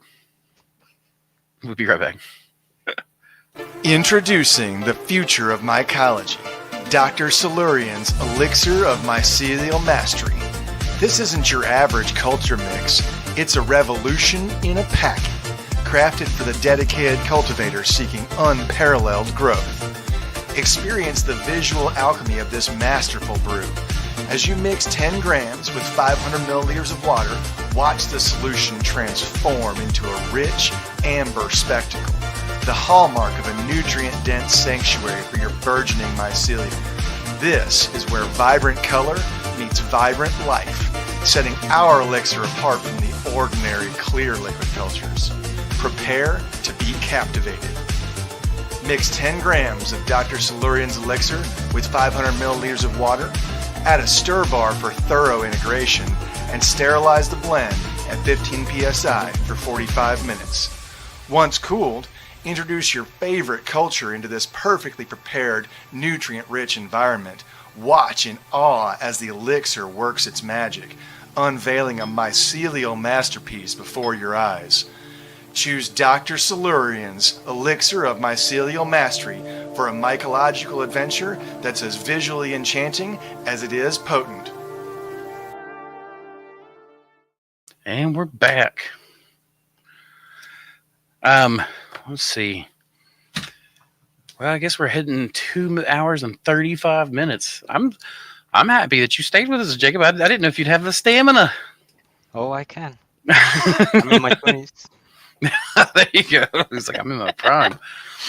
Nourish Cap Promoters is the YouTube channel reading the Stamets book. Okay, I'll have to check that out. Nourish Cap. So I've had Mushroom Wonderland brought to me. Nourish Cap. Oh. Need to actually let it load before I... Nourish Cap. There we go.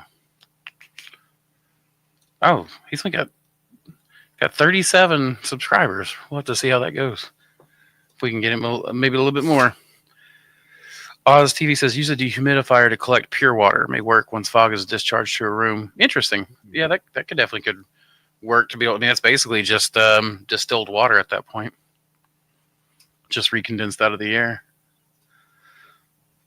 Let's see, Jacob. So your favorite to grow is the Black Pearl. We've talked about your challenges marketing. Is there anything that you want to cover in specific, or? One thing that I'm quite curious about is how Ben pasteurizes his blocks in Bozeman. You said what was the Easy Bakes? You said he uses Easy Bakes, but yeah, how does it work outside when it's -30? Pretty sure they're inside. I think they're indoors. Okay. Because they don't actually vent. The idea behind this Easy Bakes is that you have the barrel has water in the bottom, and then you actually just put the lid on. It should still be atmospheric. It shouldn't really build up any pressure. You load up you have a stand, you have your water, your heating element, and then it plugs into a wall. What's nice about this is it's only like 1.5 kilowatts. So it should fit into a standard 15, 20 amp circuit just fine. Which is like our standard household one here.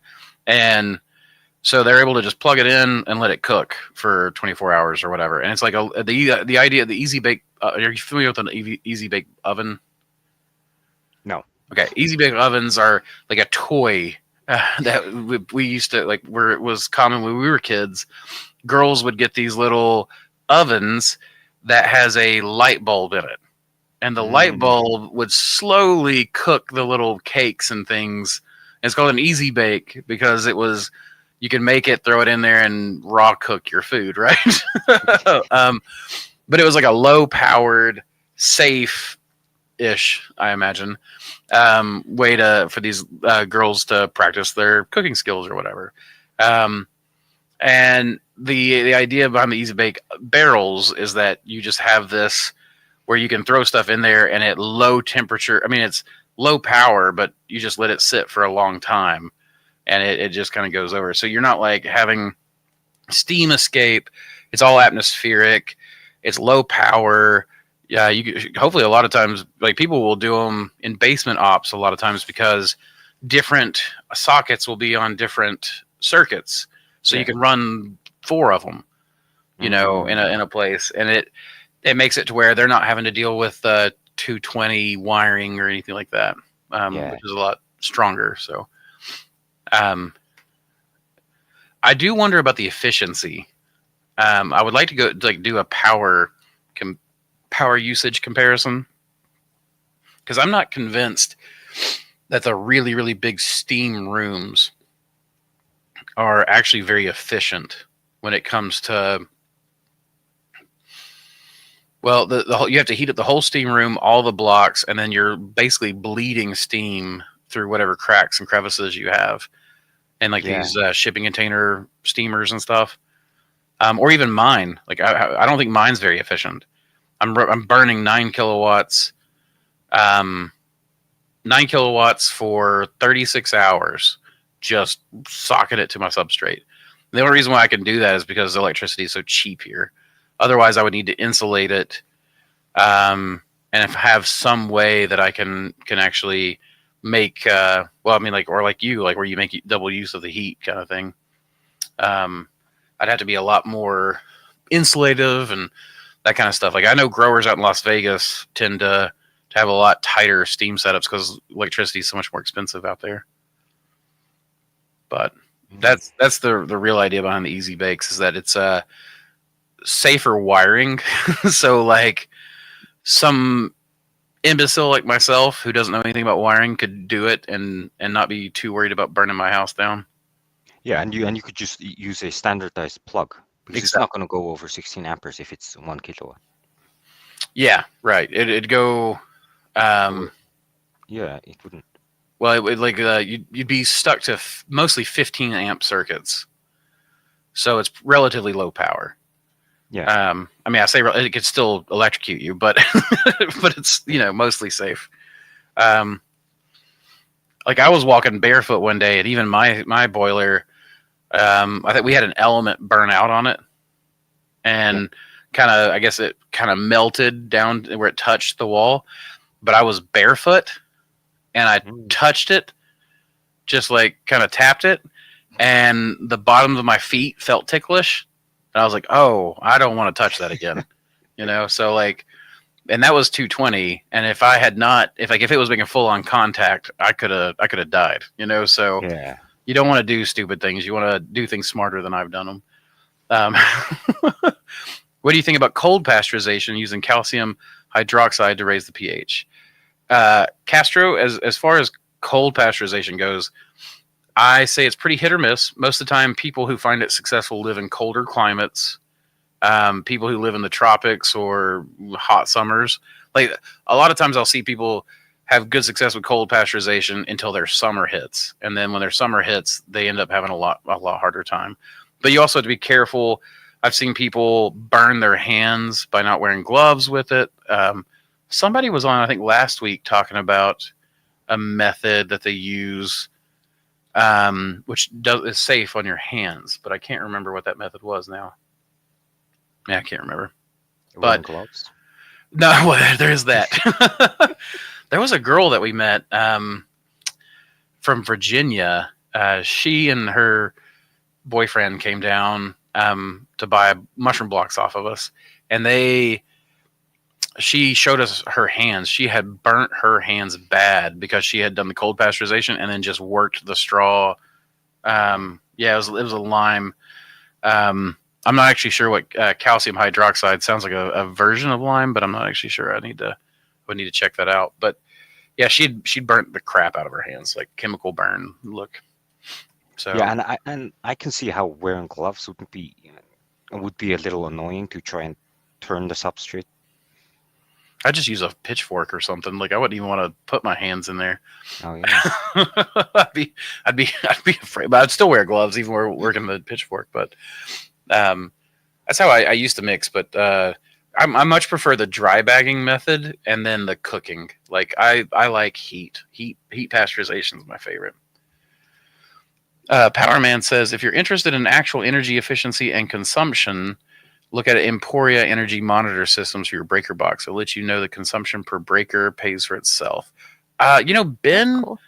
was just attaching a bunch of stuff to our breaker box. I don't know if it's the same system or what, but he definitely he's got some power monitoring going on now. So, and I think one of them's on our steamer because I was complaining about this to Ben.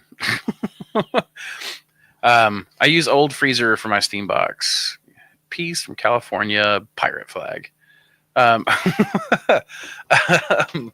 Yeah, the freezers work really well until the older ones, especially, but they work really well until your insulation messes up. Hopefully that won't happen. Hopefully your insulation is a little bit more secure. But I've seen the plastic foam that they put in those a lot of times. The styrofoam and stuff, it will warp and melt and gets really heavy collecting water and stuff. So, well, shoot, man, I'm starting to get tired and I'm getting cold. So I think we're going to wrap this up here in a minute. I appreciate you being with us, Jacob. Is there anything else? Is there anything you want to plug or anything before we head off? Anything to plug? I would plug Dr. Silurians. Oh yeah, well you're gonna plug my stuff. Oh shoot. Yeah.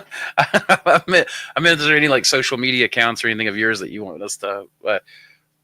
I'm glad that you like the Dr. Silurians. Yeah, my farm is Gourmedica on Instagram and Facebook, and that's about it. I'd say. Okay. I'm really not. I don't have any other channels to. Right. No, that's fine. I just wanted to make sure. Before I headed off with you, let's see. Is there anyone you would like to see us bring up on the podcast? A lot of the people on the Discord seem very interesting. Like Mortua. Mm-hmm. Who else was there? Oh, Vincent. I'm quite curious about Vincent. Vincent, I think, would be a really good one. Actually, that's a really good point. He came could in give from us. microgreens.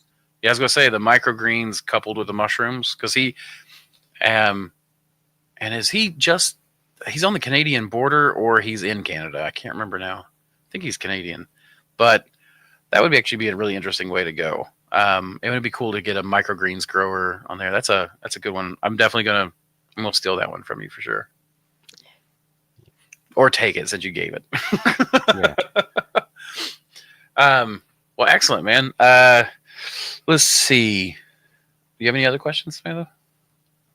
No, just thank you so much for your time, Jacob. I know you took, time away from your family to be able to do this, and it just means a lot to us that you came on and shared your experiences and also your experiences with our strains. It's so neat and so rewarding to be able to see things that have grown in our grow room grow in your grow room. Mm-hmm. And it makes me very excited. It is super cool to see our genetics from here growing in your grow room, and then we've got genetics from you from over there growing there here. So it's super cool to see that stuff.